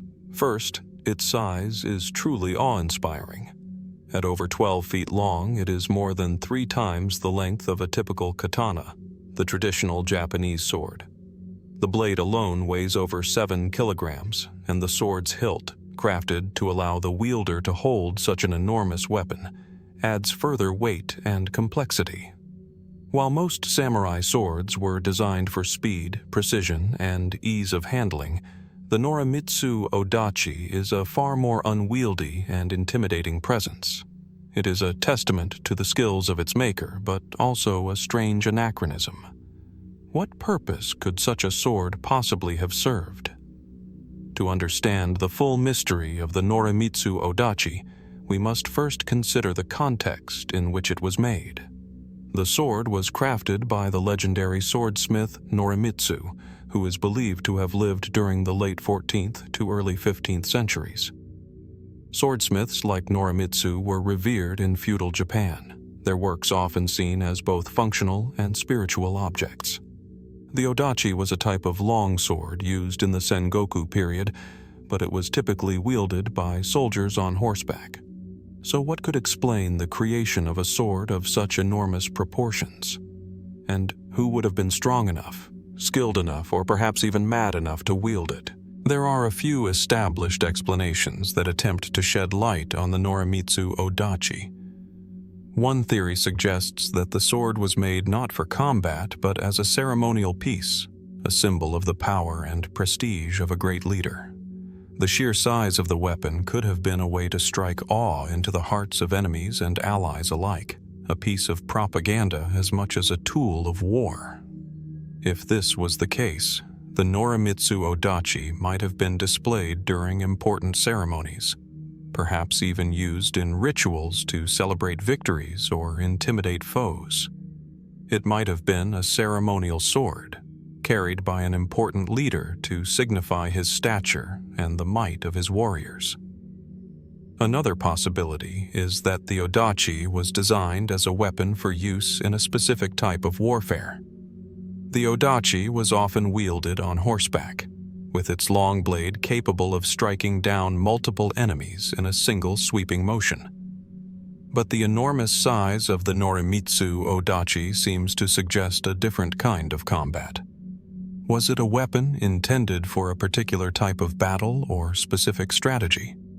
Perhaps it was intended for a heavily armored warrior on horseback, someone capable of wielding a sword of such immense weight and length.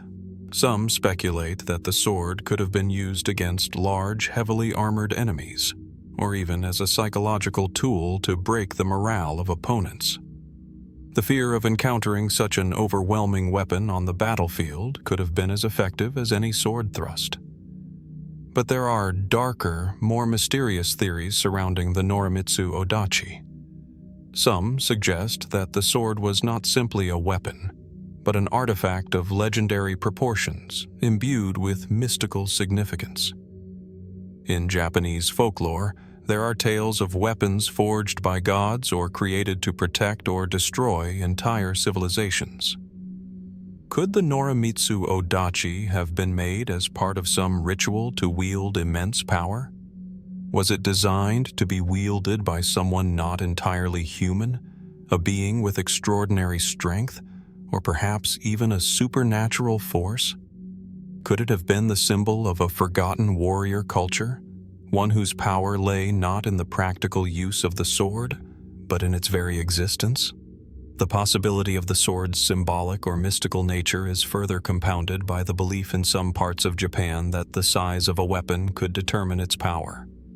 In the Sengoku period, power was often associated with dominance, both in the physical and the spiritual. The Odachi might not have been intended for practical use at all, but rather to demonstrate the wielder's unchallenged authority. Could this enormous blade have been part of some larger scheme to create a larger-than-life figure, someone whose strength and power transcended human limits? Despite these theories, no definitive evidence has been found to clarify the exact purpose of the Norimitsu Odachi. Some believe the sword may have been crafted for display purposes and never used in battle. Others maintain that it may have been an actual weapon used by a particular warrior or clan during a period of war. But the lack of documentation leaves the sword's true purpose open to interpretation. The Norimitsu Odachi exists today as an artifact, a testament to the extraordinary craftsmanship of its maker, and a symbol of a time long past. It is housed at the Tokugawa Art Museum in Nagoya, Japan, where it remains as both a historical relic and an enigma. The sword, which once may have been a symbol of dominance and power, now raises questions rather than provides answers. Who could have wielded such a blade? What was its true purpose? Was it designed to strike fear into the hearts of enemies? Or was it part of a deeper, more mysterious narrative, one tied to forgotten rituals and ancient beliefs? As we reflect on the Norimitsu Odachi, one thing remains clear. The sword is as much a symbol of mystery as it is a relic of history. The questions surrounding it, its size, its purpose, and its maker, invite us to think beyond the boundaries of the known world, to consider the possibilities of what might lie hidden beneath the surface of history. Could there be more to this weapon than meets the eye? Or is it simply an extraordinary creation of a long-gone time, forever shrouded in the mists of uncertainty? High in the remote mountains of Japan, there are stories whispered by locals, legends passed down through generations of a time when giants roamed the land. These giants, towering above ordinary men, were said to be fierce warriors who fought epic battles and left behind a trail of myths and mysteries. Today, the question of whether these lost giants were real or simply the product of folklore remains one of Japan's most fascinating and elusive mysteries. The earliest mention of giants in Japan can be traced back to ancient texts, including the Nihon Shoki and the Kojiki, two of the most important chronicles of Japanese history and mythology.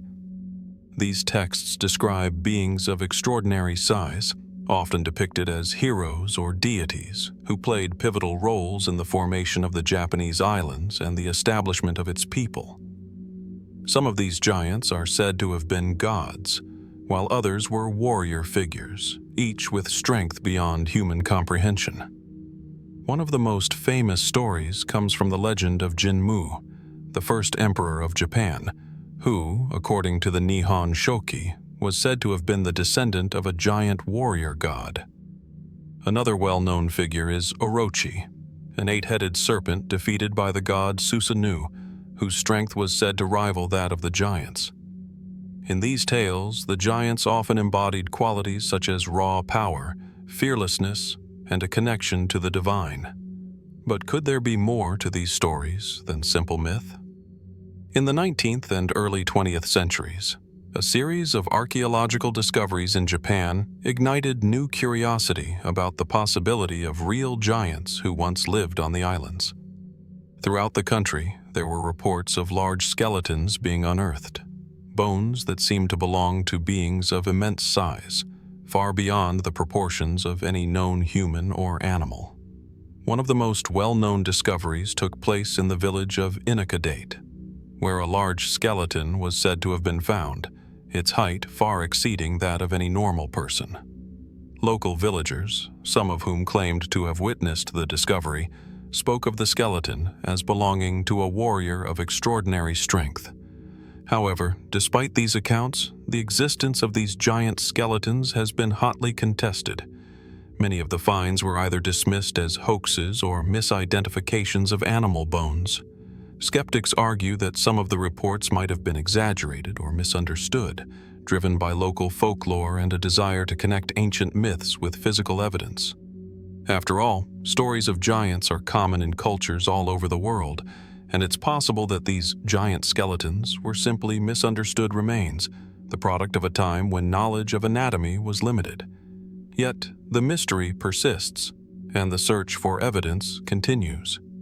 Some researchers argue that the ancient giants described in Japan's mythological texts may have been based on real, ancient human beings who were much taller than the average person of their time. Could there have been a group of people with a genetic trait that led to an unusually large stature? In Japan, as in other parts of the world, there are instances of individuals with gigantism or other genetic conditions that result in exceptional height. though none could compare to the legendary giants described in ancient texts.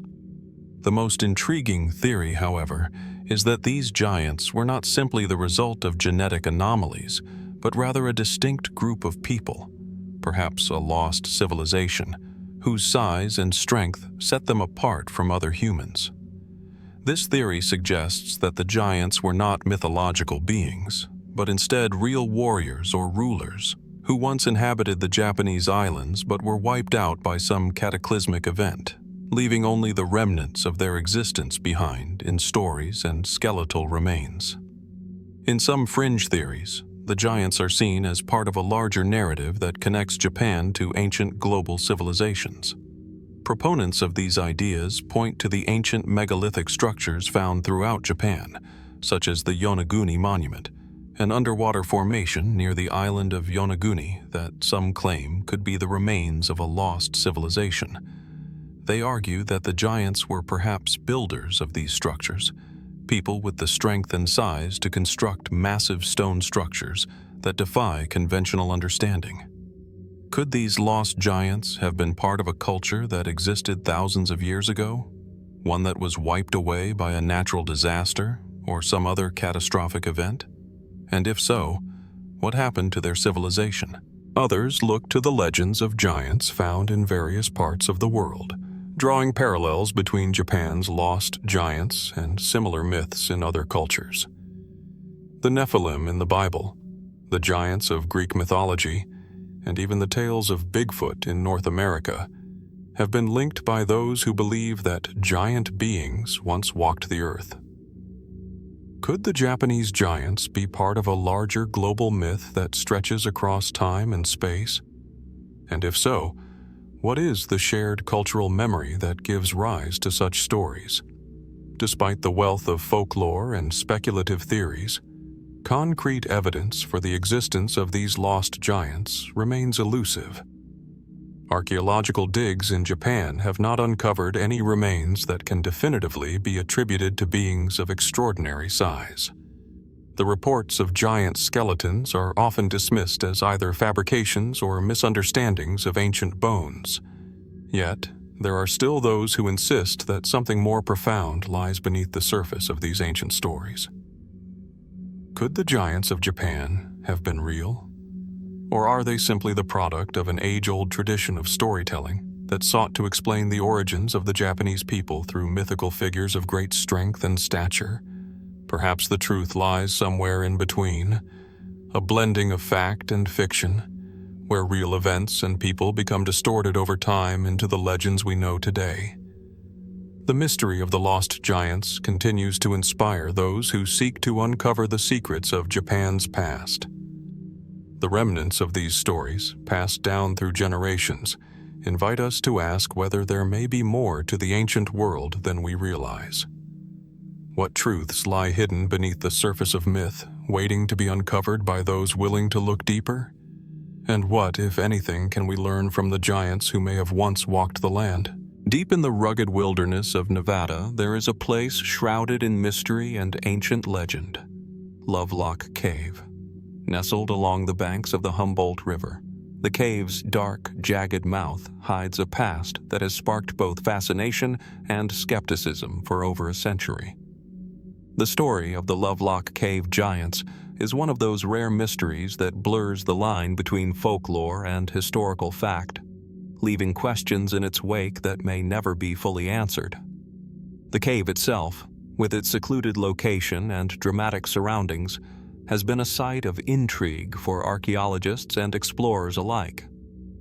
It is here, in the late 19th and early 20th centuries, that reports began to emerge of a discovery that would ignite imaginations: the remains of giants, large human-like figures that seemed to defy the known history of humanity. The first major excavation at Lovelock Cave occurred in 1911, when a team of miners, led by local archaeologist and historian David P. Miller, began digging into the layers of earth inside the cave. They uncovered an astonishing array of artifacts: stone tools, baskets, and ancient remains of animals. But it was the human remains that caught the attention of researchers. Among the bones discovered were those of individuals who appeared to be far larger than any normal humans of the time.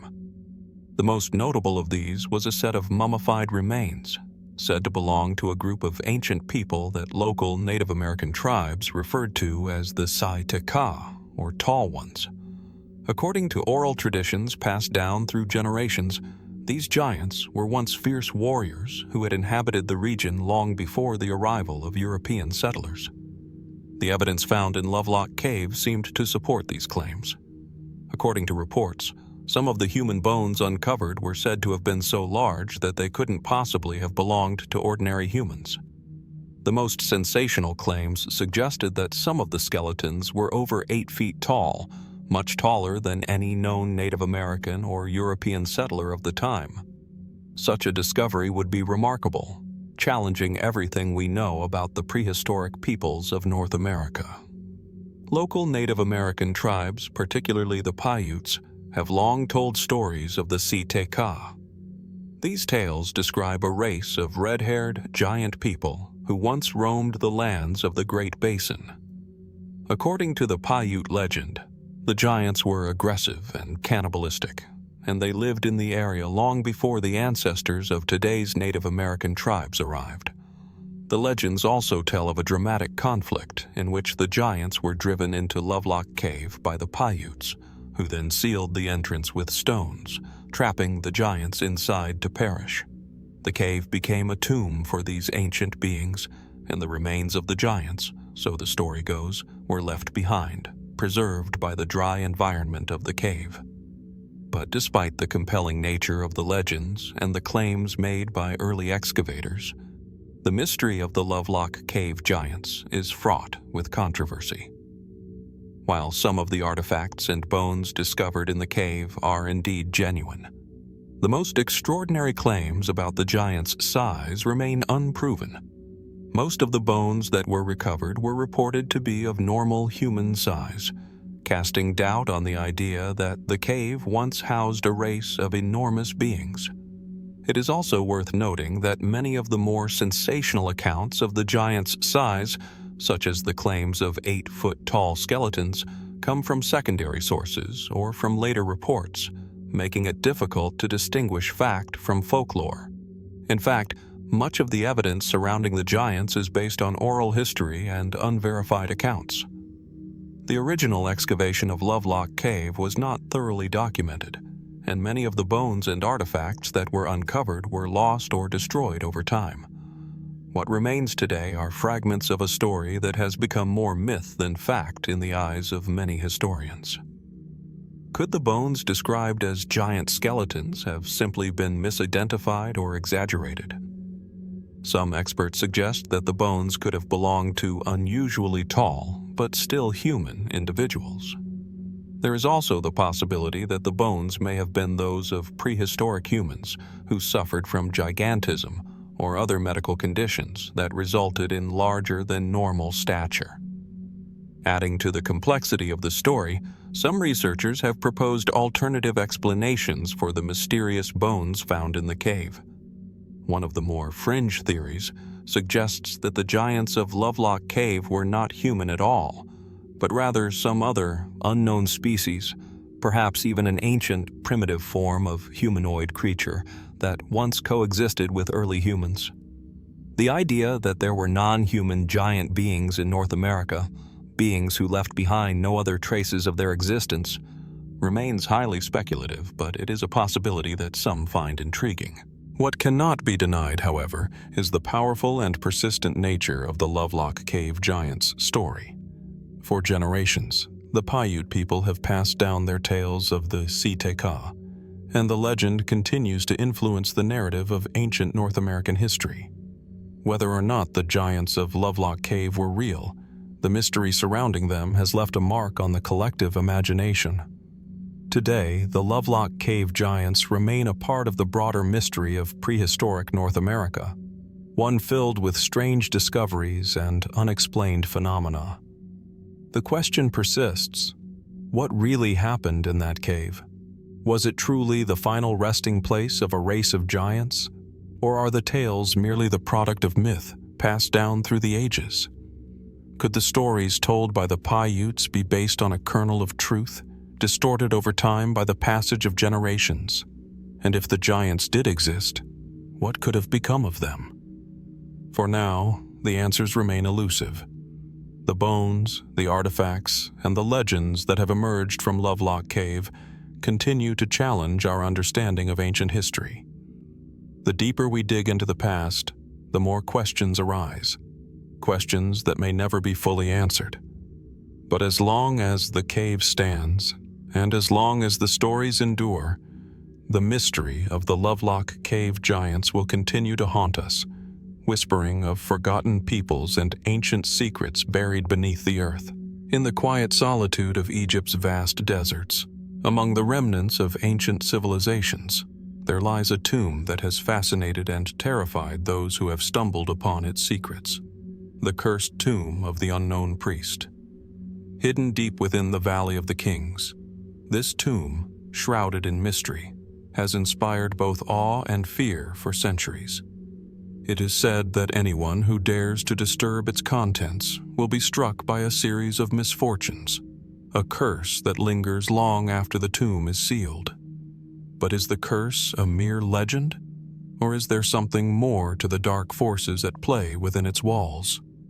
The tale of the unknown priest's tomb begins with a discovery in the early 20th century, at a time when Egyptology was reaching its golden age. In 1922, the world had been captivated by the opening of Tutankhamun's tomb by famed archaeologist Howard Carter. Yet just a few years before that, a much lesser-known excavation had uncovered something even more mysterious. An unmarked, seemingly ordinary tomb that was not listed in any of the official royal burial records. The tomb was unlike any other found in the Valley of the Kings, and its location was curious in itself. It was situated in a remote part of the valley, away from the more well-known tombs of pharaohs and nobility. At first glance, it seemed insignificant, almost as though it had been hastily abandoned. Yet, when archaeologists and explorers began to open its entrance, a chilling discovery awaited them. Inside the tomb, they found the remains of an unknown priest, one whose identity was obscured by the passage of time. The tomb was adorned with strange and unsettling symbols, markings that had never been seen before in any other burial site in Egypt. These markings, combined with the priest's mysterious and seemingly ordinary position in the ancient hierarchy, immediately raised questions. Why had such a person been granted such a grand and secretive resting place? And why was it located far away from the traditional burial grounds of the pharaohs? The moment the tomb was opened, an eerie series of events began to unfold. The initial expedition's leader, an experienced archaeologist, was struck with a sudden and inexplicable illness, falling into a fevered state shortly after touching the tomb's contents. The fever was brief but intense, leaving him weak and delirious for days. Soon after, another member of the team succumbed to an accident, one that was inexplicable given the relatively safe conditions of the excavation site. Over the following weeks, members of the team began to report strange occurrences. Vivid dreams of a shadowy figure, footsteps echoing in empty hallways, and even the inexplicable appearance of hieroglyphs on their equipment. As the days wore on, it became clear that something unusual was at work in the tomb. Word quickly spread that the tomb had been cursed, an ancient malediction laid upon the priest's resting place, meant to protect it from desecration. The story of the curse intensified when a local man who had helped with the excavation was found dead under mysterious circumstances, his body inexplicably ravaged by an unknown affliction. Despite the growing fear surrounding the tomb, a group of scientists and researchers returned to investigate.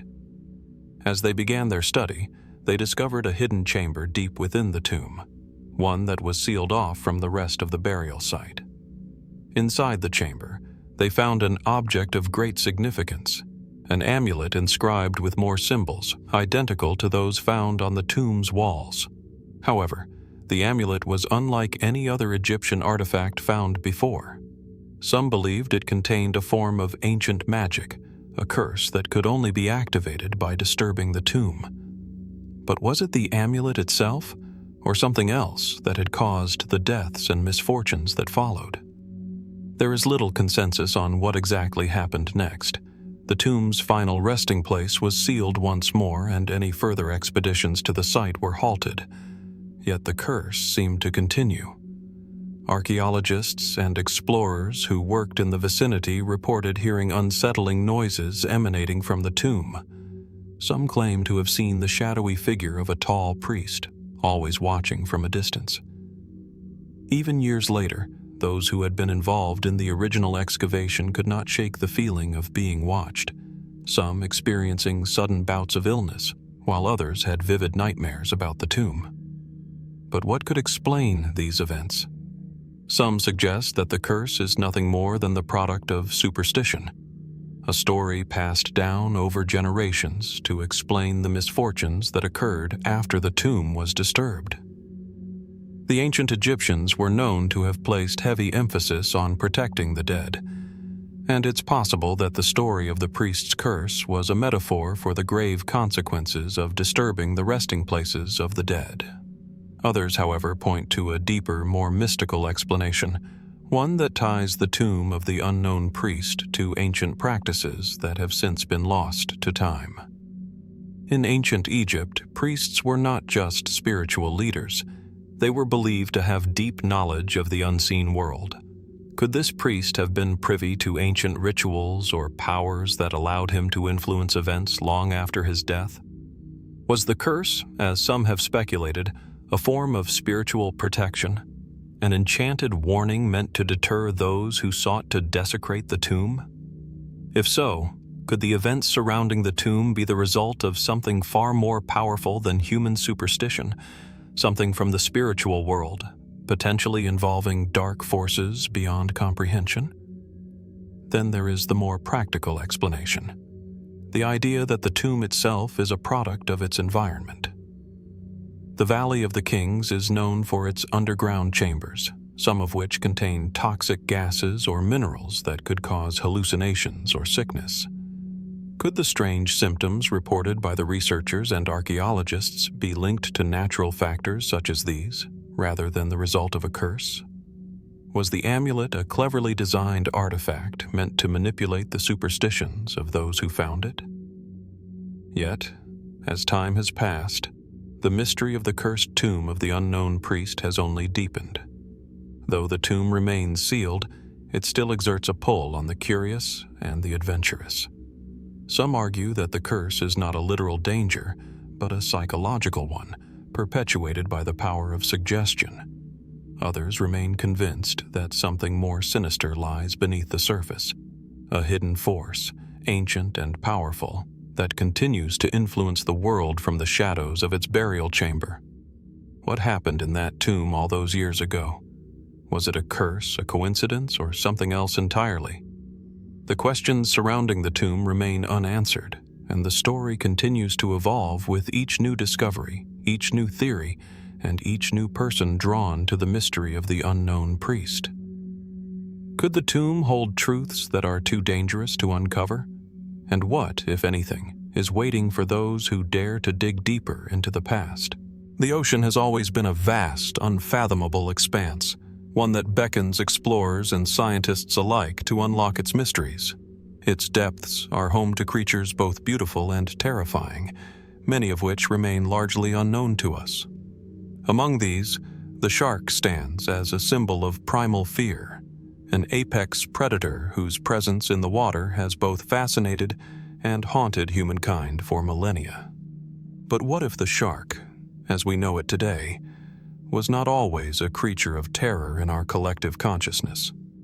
What if the first shark attack in human history happened long before we began keeping records of such events, shrouded in the mist of prehistory? Sharks have existed for over 400 million years, predating the dinosaurs and surviving the mass extinctions that wiped out so many species. Their evolution has given them an almost mythical status, and their presence in the oceans is undeniable. For centuries, humans have coexisted with these creatures, encountering them in countless ways, from the thrilling excitement of a fisherman's tale to the chilling terror of modern shark attacks. But how did our fear of sharks evolve? Could there have been a time, far in the past, when the very first attack occurred, marking the beginning of a long and complex relationship between humans and sharks?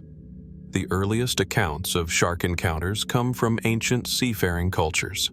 Greek and Roman writings speak of monstrous sea creatures, many of which bear striking resemblances to sharks. But these early references are often vague and filled with mythological undertones, making it difficult to determine when, or even if, the first true shark attack on humans occurred. It is only in the more recent history of exploration, particularly with the rise of oceanic trade routes in the medieval and early modern periods, that we begin to see documented cases of shark attacks on sailors. One of the earliest recorded shark attacks occurred in the 16th century, when sailors from Europe ventured farther into the open seas. A German explorer, reported to have sailed off the coast of Africa, documented an attack in which a shark supposedly bit a sailor's leg. While this account is certainly among the earliest direct interactions between humans and sharks that we know of, it remains unclear if this was the true first encounter. Could earlier civilizations have experienced shark attacks and simply failed to record them? Or were sharks, in the days before extensive maritime travel, merely a distant threat, one whose presence was felt only in the deepest, most dangerous parts of the ocean? But even this early documentation leaves us with more questions than answers. For example, while the first recorded shark attack appears to have taken place in the 1500s, there are many historians and marine biologists who argue that shark attacks on humans have likely been happening for far longer. The question then becomes not when the first shark attack happened, but rather what prompted this species, one so deeply integrated into the ecosystem of the seas, to begin targeting humans. To consider this, we must take a step back in time. The first humans to encounter sharks were likely early coastal dwellers, people who lived on the shores of Africa and later in other parts of the world. These early humans would have been fishermen and hunters, spending most of their time near the water. Sharks, like other predators, have always been opportunistic feeders, capable of attacking if they are hungry or threatened. Yet, many experts believe that sharks and early humans likely coexisted in a kind of delicate balance, with sharks attacking fish and marine mammals rather than humans. But at some point, the dynamic shifted. The earliest humans were not the robust, modern individuals we recognize today. They were small, fragile beings, no match for the strength and speed of a predator like the shark. Could the very first shark attack have been a misunderstanding? An accidental strike, perhaps in the heat of an encounter? Perhaps early humans were drawn to the water's edge to collect food, only to find themselves in the wrong place at the wrong time. It's possible that a shark, driven by hunger or curiosity, attacked a human, and this single event became etched into the collective memory of early humanity. Yet there are those who speculate that the relationship between sharks and humans was much more complex. Some theories suggest that the first shark attack may have been ritualistic in nature, part of a larger, forgotten tradition in which humans believed sharks were powerful, otherworldly beings. Ancient cultures, particularly those with strong maritime traditions like the Polynesians and the Hawaiians, often revered sharks as gods or protectors. These reverence-based relationships might have led to early encounters between sharks and humans that were seen not as an attack, but as an offering, a sacrifice, or even a test of strength. Were early human beings attempting to provoke the sharks in some way, or did the sharks strike first, testing their dominance over these fragile newcomers? This idea leads us to another theory, one rooted in the concept of evolution. As early humans adapted to life along the shores, it is possible that sharks evolved as well, developing different hunting strategies that targeted the new creatures in the waters, humans themselves. Could these early attacks have been part of a broader ecological shift, where sharks began to see humans as prey? The idea that sharks had to evolve their hunting strategies in response to the changing dynamics of the ocean's ecosystem is both fascinating and terrifying. Were these the first signs of the sharks we know today? Creatures that would come to target humans as part of their diet? The evidence for such theories, however, remains elusive.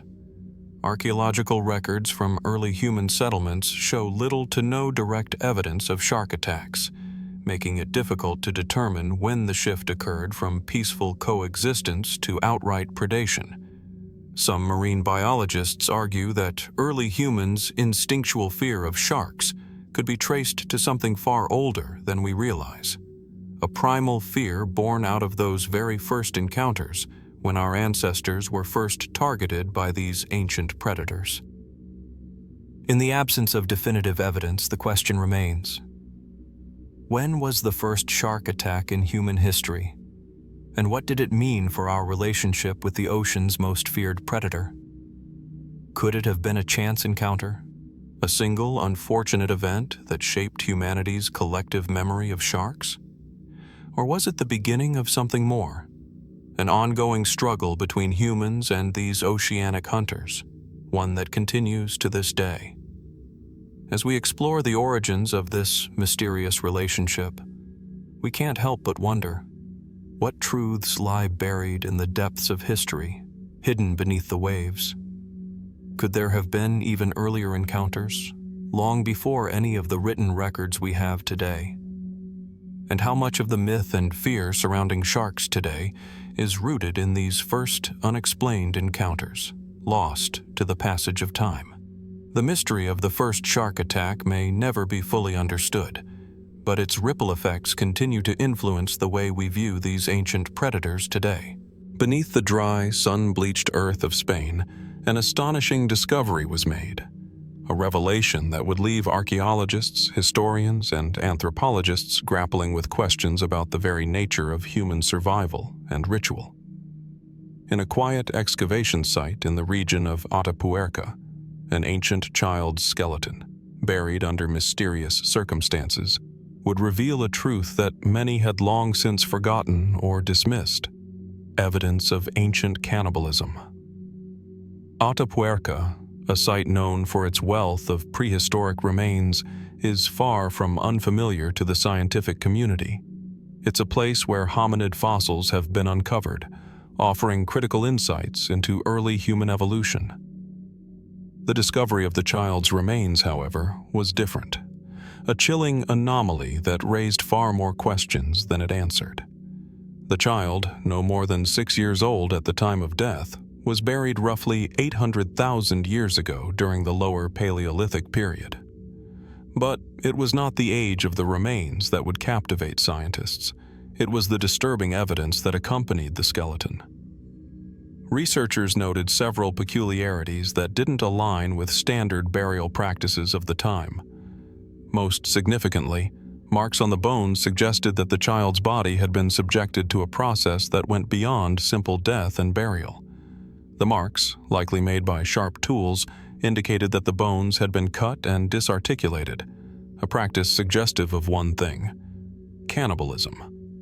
This revelation was startling, not only because it suggested that prehistoric humans had engaged in such practices, but also because it raised deeper questions about the nature of early human societies.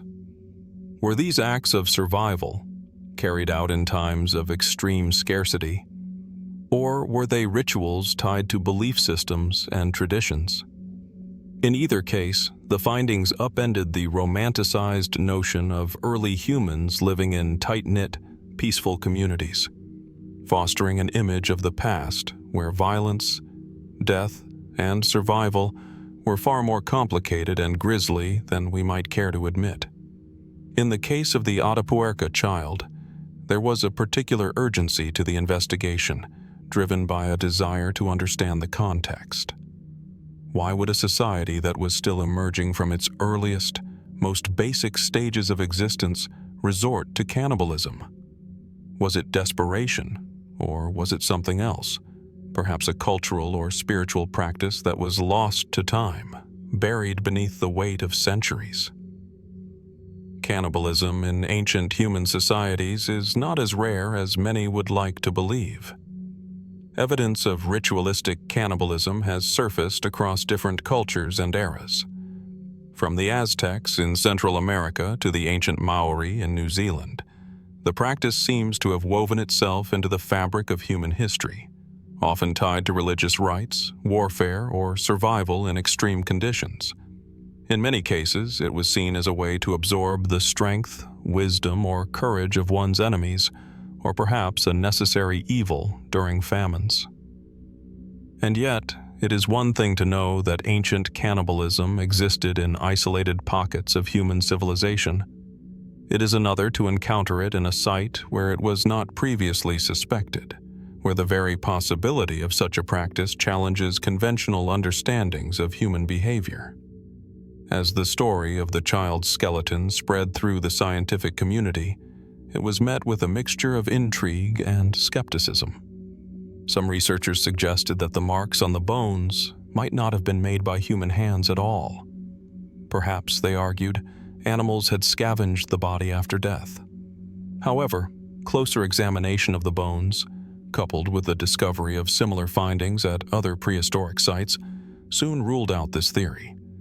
The cuts were too precise, the disarticulation of the bones too deliberate to have been the work of scavengers. This left only one possibility: human intervention. The mystery deepened as experts examined the wider context of the Atapuerca site.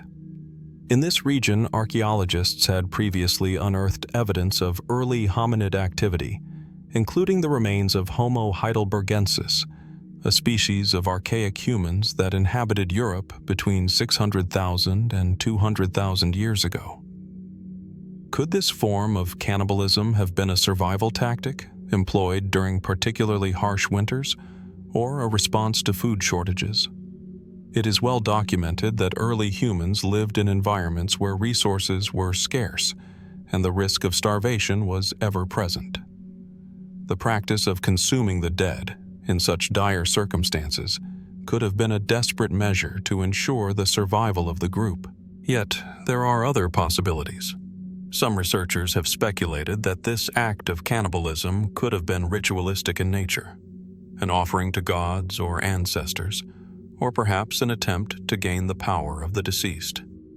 The markings on the child's bones, arranged in specific patterns, have prompted some to question whether the practice was not about survival at all, but rather part of a deeper spiritual or social structure.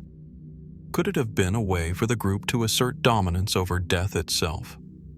A way of ensuring the child's spirit remained tied to the living world, either out of reverence or fear?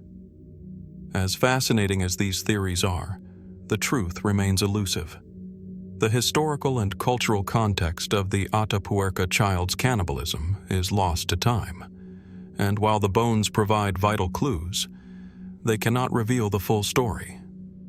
Was this an isolated incident, or was it part of a broader, long-standing tradition? Was the cannibalism driven by necessity, or was it a practiced part of a society's rituals, woven into the fabric of their daily lives? Did other groups of Homo heidelbergensis engage in similar practices, or was it unique to this particular group? These questions hang in the air, unanswered, casting a shadow over the world of prehistoric human cultures. What we do know, however, is that this discovery challenges us to reconsider our assumptions about early human life. It forces us to look at the past through a more complex lens, one that acknowledges both the beauty and the darkness of human existence.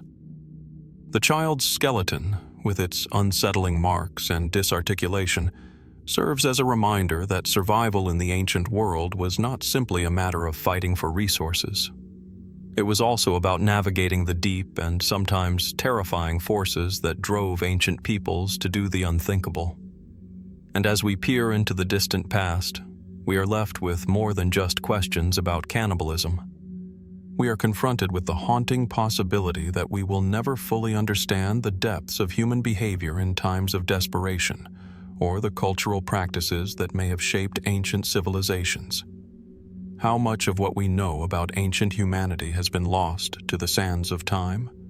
And what truths about survival, fear, and ritual still lie hidden beneath the surface? High in the remote, snow-capped peaks of the Indian Himalayas lies a place of eerie silence, a place where the mountains themselves seem to hold their breath, guarding a mystery as old as time.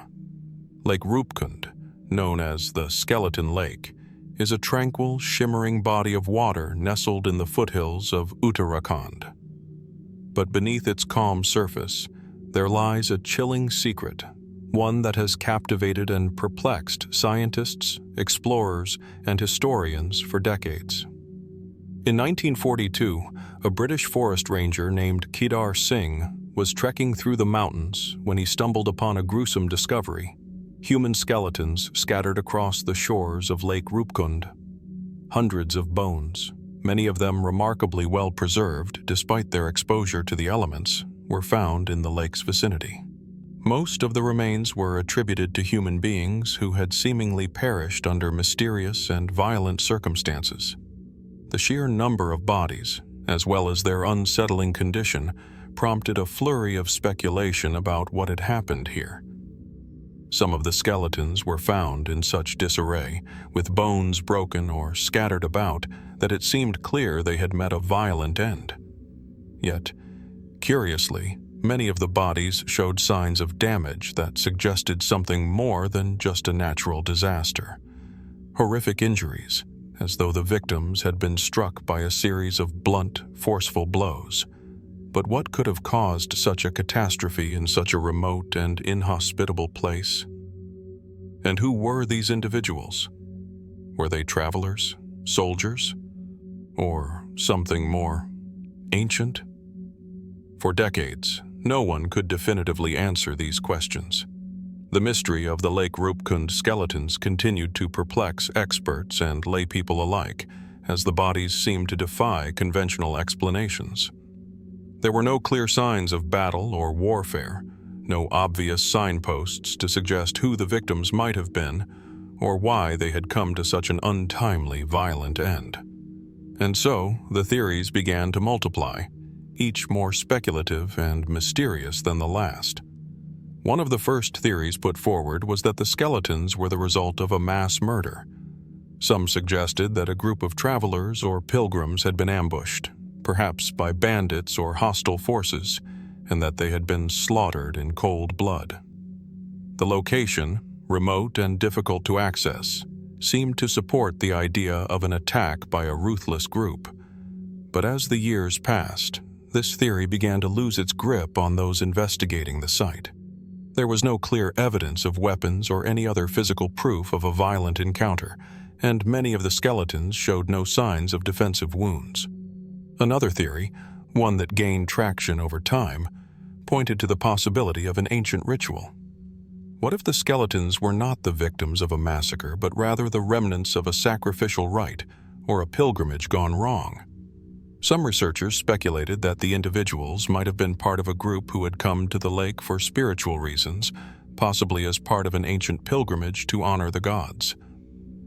Could they have been sacrificed as part of an elaborate ritual, or had they been caught in a fatal storm during their journey? It was even suggested that the bodies could belong to a group of people who were part of an ancient religious cult or a society with deeply ritualistic beliefs. But what was it that led to such a widespread theory of ritualistic sacrifice? The sheer number of bodies found, over 200 individuals, was more than one would expect from a simple accident, and their condition only seemed to deepen the mystery. It was as if the lake had been a final resting place for these individuals, a place where death had found them in a way that transcended the usual natural causes. But even if this theory seemed plausible, there was no clear evidence to confirm it. As scientists continued to study the bones, new clues began to emerge, shedding light on the tragic fate of the individuals at Lake Rupkund. In 2004, a team of researchers conducted a study of the skeletons using modern DNA analysis, an approach that would open up new avenues of understanding. The results were startling. DNA tests revealed that the skeletons were not all from the same region or group of people, as previously assumed. In fact, the remains came from a variety of different ethnic backgrounds, with some being South Asian, while others had genetic markers suggesting they were of distant European or Middle Eastern descent. This discovery seemed to suggest that the bodies found at Lake Rupkund were not part of a single group, but rather a large and diverse gathering of people, an unusual detail that called into question the idea of a mass murder or ritual sacrifice targeting one specific group. This new information led scientists to consider a different possibility, that the people who perished at Lake Rupkund were part of an ill-fated pilgrimage. Some researchers hypothesized that these individuals had gathered for an ancient religious or cultural event, possibly a festival or a religious pilgrimage, and that the group had been caught in a sudden and deadly storm. This theory fit the location, perched high in the mountains, exposed to harsh weather conditions, and could explain the widespread disarray of the bodies. But what of the injuries? Many of the bones exhibited severe blunt force trauma, marks suggesting that the bodies had been struck by large, heavy objects. Could these injuries have been caused by the impact of falling rocks or hail during a storm? Or could they have been inflicted in some other way? Some researchers posited that the injuries might have been caused by hailstones, which in extreme cases could become large and deadly. Could this explain the fractures and damage seen in the skeletons? While this theory seems plausible, there are still significant questions that remain unanswered. For one, why were so many individuals in the same place at the same time? Was it truly a pilgrimage, or could there have been something more intentional about their gathering? And if it was a storm that led to their deaths, why did the storm cause so much destruction, particularly in such a remote location? Despite extensive research, the mystery of the Lake Rupkund skeletons remains unresolved. With every new piece of evidence, the theories continue to shift, becoming more intricate and mysterious. The question of whether these individuals were the victims of mass murder, the casualties of an ancient ritual, or the unfortunate survivors of a deadly storm continues to haunt researchers and explorers alike. As we peer into the depths of Lake Rupkund, we are left with more questions than answers. What truly happened in this remote corner of the Himalayas so long ago? Could the truth be even stranger than we can imagine?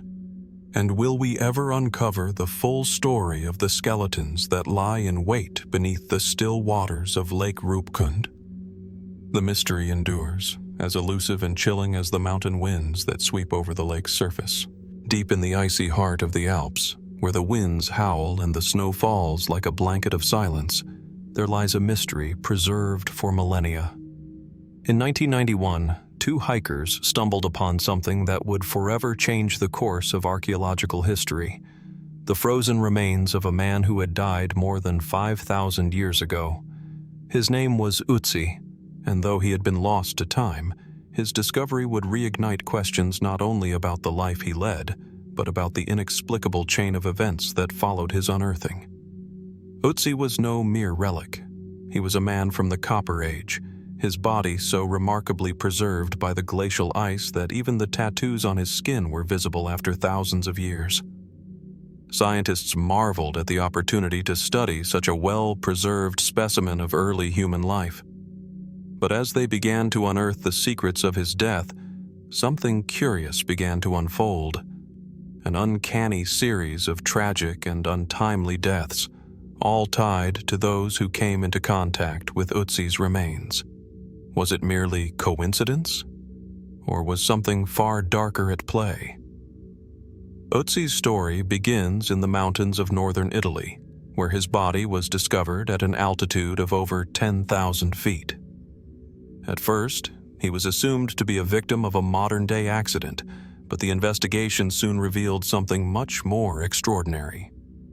Radiocarbon dating showed that Ötzi had lived around 3300 BCE, placing him squarely in the late Stone Age, far before recorded history. But what caught the attention of archaeologists was not just his age, but the manner of his death. Ötzi's body revealed that he had been murdered. He had a deep wound from an arrow in his shoulder, and evidence suggested that he had been bleeding out when he was attacked, leaving behind a trail of blood leading to the site where his body was discovered. But who could have killed him and why? Was it the result of a skirmish, a political assassination, or a violent act driven by some ancient personal vendetta? Theories abound, but no one can say for certain. However, the mystery of Ötzi doesn't end with the discovery of his body. In the years following the unearthing of the Iceman, an inexplicable series of events began to unfold, an eerie pattern that would later be dubbed the Curse of Ötzi. The first person to suffer an untimely fate was the German tourist, Helmut Simon, who had discovered Ötzi's body in the first place. Just days after the discovery, Simon fell ill and tragically passed away from a heart attack at the age of 68. But it was not just Simon's sudden death that raised eyebrows. His wife, Erica, who had accompanied him on the hike that day, died in a car accident several years later, struck by a vehicle while driving home. Was this a coincidence, or had the curse of the Iceman begun to take its toll? Next, there was the case of the forensic expert Rainer Henn, who was one of the first to examine Ötzi's body. He had been involved in the analysis of the Iceman's remains and, in 1992, was involved in an accident while hiking in the Alps. He fell while climbing and suffered serious injuries, requiring a lengthy recovery. Some wondered whether this too was a part of the curse, as it seemed far too coincidental to be ignored. Then there was the case of Kurt Fritz, the mountaineer who had assisted with the excavation of Ötzi's body. In 2004, just a few years after the discovery, Fritz tragically fell to his death while attempting to climb in the same region where Ötzi had been found. His death, though the result of a mountaineering accident, added yet another layer to the growing legend of the Iceman's curse. As if to confirm that the curse was not bound by mere coincidence, several other figures involved in the discovery of Ötzi's body would also face untimely deaths or misfortunes. With each passing tragedy, the story of Ötzi shifted from one of scientific curiosity to something far more unsettling. Was it simply bad luck, or was there something more to the series of deaths that followed? As the mystery deepens, some have pointed to the possibility of a scientific or historical explanation. Could these deaths have been the result of the stress, pressure, and isolation associated with high-altitude work and extreme environments? After all, Ötzi's discovery was made in one of the most dangerous regions in the Alps, and the physical toll on those involved would have been immense. Perhaps, in the cases of the mountaineers and hikers, the strain of working in such an unforgiving environment contributed to their eventual fates. Yet, there are other, darker theories at play. Some suggest that Ötzi's death was the result of something much more significant. An ancient wrath, a curse that has lingered long after his death. Could his violent end, at the hands of a still unknown enemy, have unleashed something malevolent? Perhaps his death was not simply a random act of violence, but part of a much larger, more mysterious pattern. A ritualistic or symbolic killing meant to ward off intruders, or to ensure that the sacred remains of Ötzi would not be disturbed. Still, others argue that the curse might simply be the result of the human tendency to seek patterns in randomness. After all, many of the individuals who became involved with Ötzi's discovery were exposed to extreme risks by nature of their professions. The concept of a curse may have been projected onto a series of unfortunate coincidences, shaping the narrative into something more fitting for the dark corners of legend. And yet, for those who have studied Ötzi's discovery and the events that followed, the question remains unanswered. What happened to the people connected to Ötzi, and why? Was it simply the inevitable result of living and working in the harshest of environments, or was there something more sinister at play? Could it be that Ötzi's death was not an isolated event, but part of something far more complex, a ritual, a curse, or an ancient warning to those who dared disturb his eternal rest. As Ötzi's story continues to unfold, one can't help but wonder, what truths lie buried with him in the ice, waiting for us to uncover? The ancient man's fate, though sealed in time, leaves us with a chilling reflection. Sometimes the past is not as distant as it seems, and the shadows of history can stretch far into the present, carrying with them echoes of something far older and far darker than we can understand. In the tranquil hills of western Turkey, where ancient ruins lie buried beneath layers of earth, an astonishing discovery has baffled archaeologists and historians alike. Among the many relics of the past unearthed by excavations in the region, one particular artifact has raised more questions than answers: the 8-legged sarcophagus. This sarcophagus, uncovered in the early 2000s in the ancient city of Aphrodisias, is a marvel of both artistry and enigma. Unlike anything found before, it is carved with an intricate design featuring not 1, not 2, but 8 legs. At first glance, the sarcophagus appears to be a traditional funerary chest, built to hold the remains of a powerful individual, perhaps a noble or a leader. Yet the presence of 8 legs, an odd and seemingly supernatural feature, has led to a cascade of theories, none of which fully explain the object's purpose, origin, or significance. Aphrodisias, known for its rich history and its dedication to the goddess Aphrodite, is no stranger to archaeological intrigue. The city, once a thriving center of culture and power in ancient Anatolia, was renowned for its artistic achievements, particularly its sculptural works. So, when this sarcophagus was uncovered, it was not simply another artifact. It was a piece of the puzzle, one that seemed to hold a clue to something far older and more mysterious than anyone had anticipated. The sarcophagus itself is crafted from fine marble, its surface adorned with elaborate carvings that depict scenes of daily life, warfare, and mythological figures. But it is the strange, protruding legs that immediately capture attention.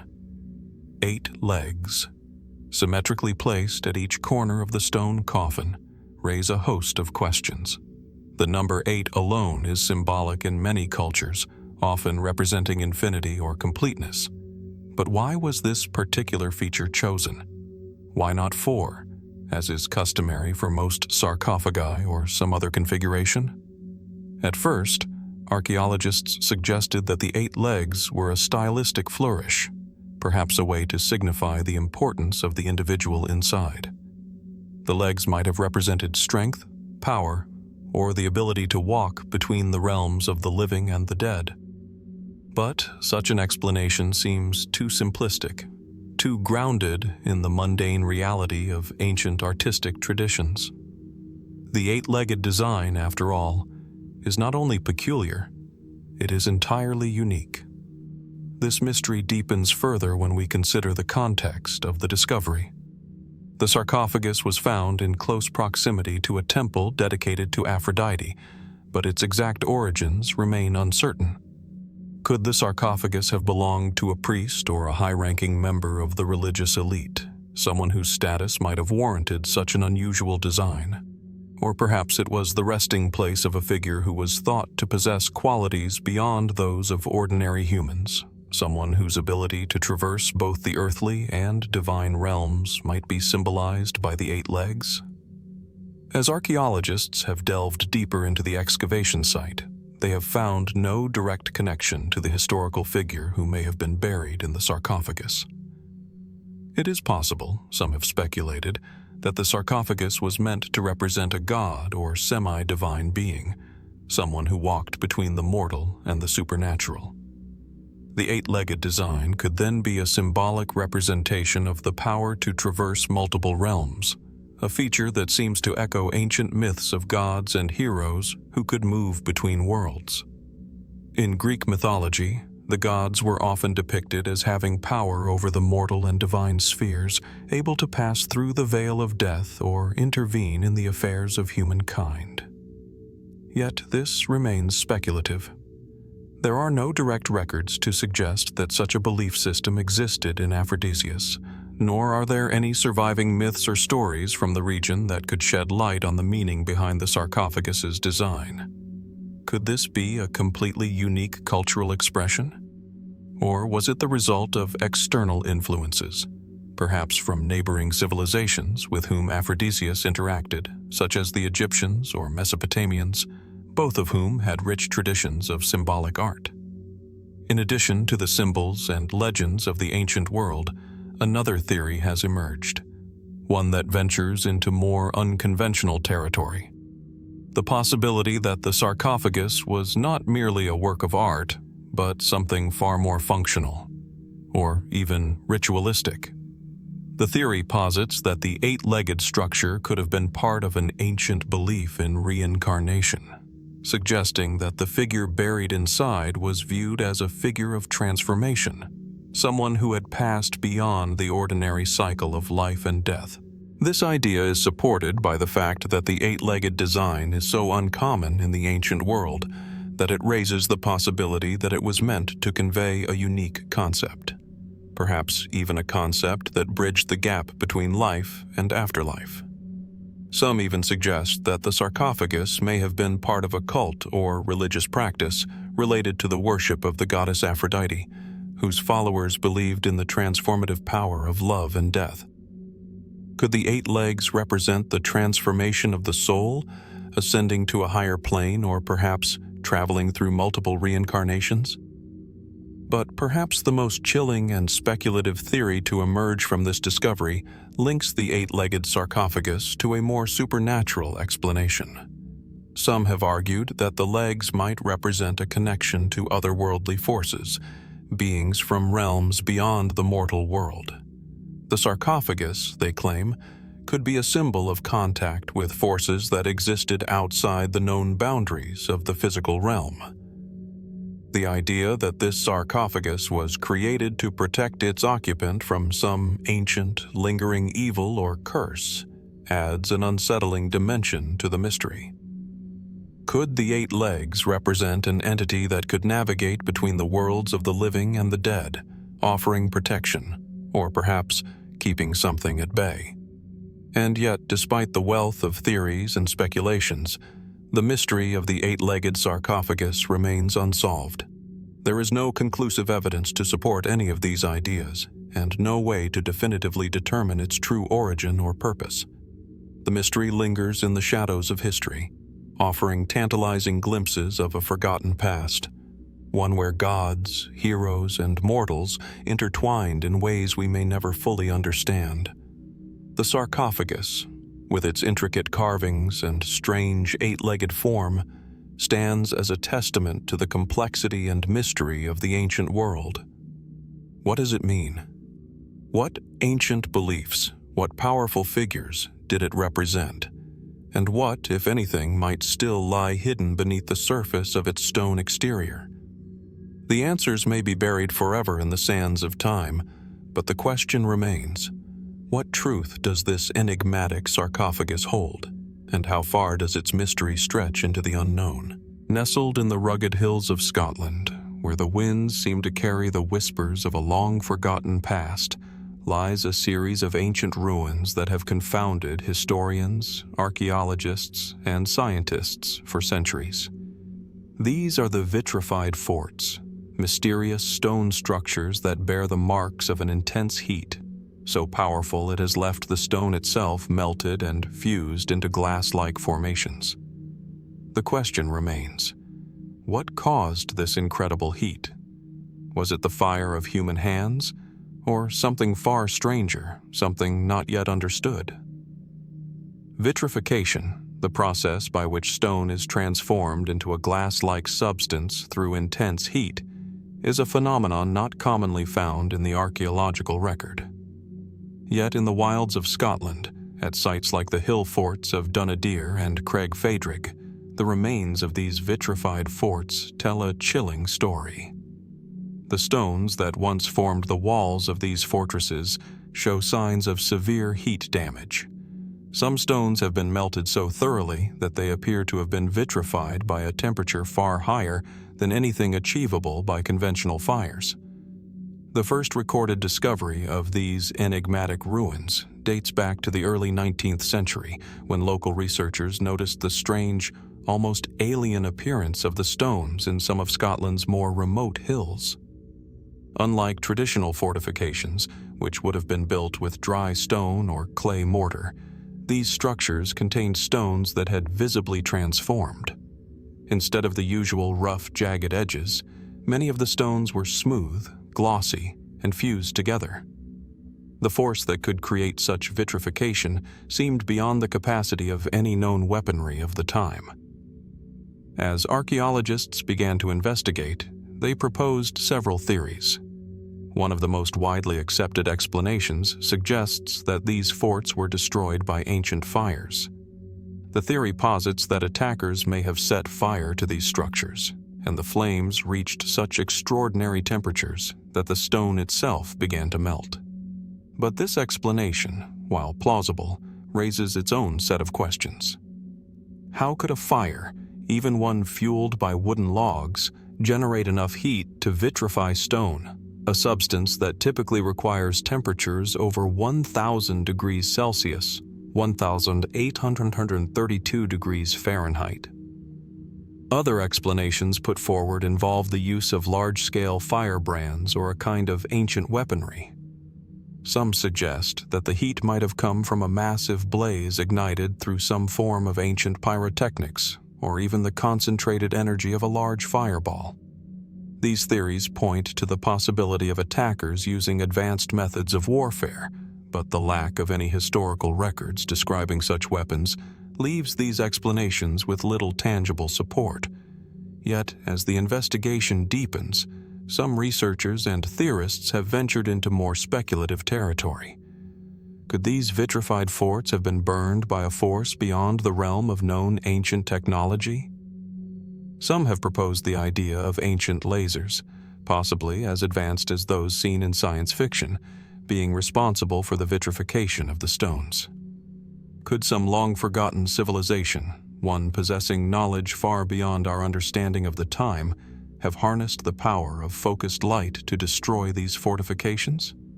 It's a theory that raises more questions than answers. If such technology existed, where did it come from? Why is there no evidence of similar tools or weapons in the archaeological record? The possibility of an ancient laser weapon seems, at first, almost absurd. After all, what could have enabled people thousands of years ago to produce technology capable of emitting such concentrated energy? Yet, the vitrification of the stones remains unexplained by any conventional means. And some researchers point out that there are numerous examples in the ancient world where advanced technology seems to have existed far ahead of its time. Technology that was either lost or intentionally hidden from history. Some have even gone so far as to suggest the involvement of extraterrestrial forces. Could these strange, vitrified forts be the result of contact with advanced beings from another world? The idea that ancient civilizations were visited by extraterrestrial beings with technology far superior to our own is a fringe theory, one that continues to intrigue and perplex both historians and conspiracy theorists alike. The heat required to vitrify stone could, they argue, have come from a highly advanced extraterrestrial craft, capable of focusing and controlling energy in ways that we can barely comprehend. Alternatively, there are more grounded theories that suggest that the vitrification might have been caused by natural phenomena such as lightning strikes. The high frequency of lightning storms in the region could have, in theory, sparked fires that reached high enough temperatures to cause the vitrification. However, this explanation struggles to account for the widespread and consistent nature of the vitrification seen in many of the forts. Lightning, after all, is an unpredictable and isolated event, not something that could easily target a specific location with such devastating precision. As the debate continues to unfold, the vitrified forts of Scotland remain a tantalizing enigma, one that reveals more about our own understanding of history than the actual people who built these structures. Were these people simply early innovators who were ahead of their time, experimenting with fire and heat in ways that we have lost the knowledge of? Or were they subject to forces that are still beyond our current grasp? In many ways, the mystery of the vitrified forts calls into question how much of our understanding of ancient civilizations is based on assumptions rather than verified facts. It invites us to reconsider the limits of human ingenuity and to acknowledge that perhaps there are aspects of our past that we may never fully comprehend. Could there have been other technologies, lost to time, that we have yet to uncover? Or are we looking at something much stranger, something that defies even our most basic understanding of what was possible in the ancient world?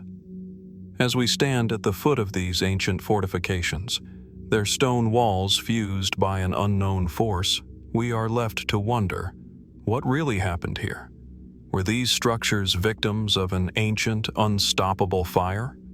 Or was the answer far more complex and perhaps far more chilling than we are willing to admit? The vitrified forts of Scotland offer no clear answers, only more questions, leaving us to ponder the mysteries that may lie buried beneath the earth, waiting for the right minds to uncover them.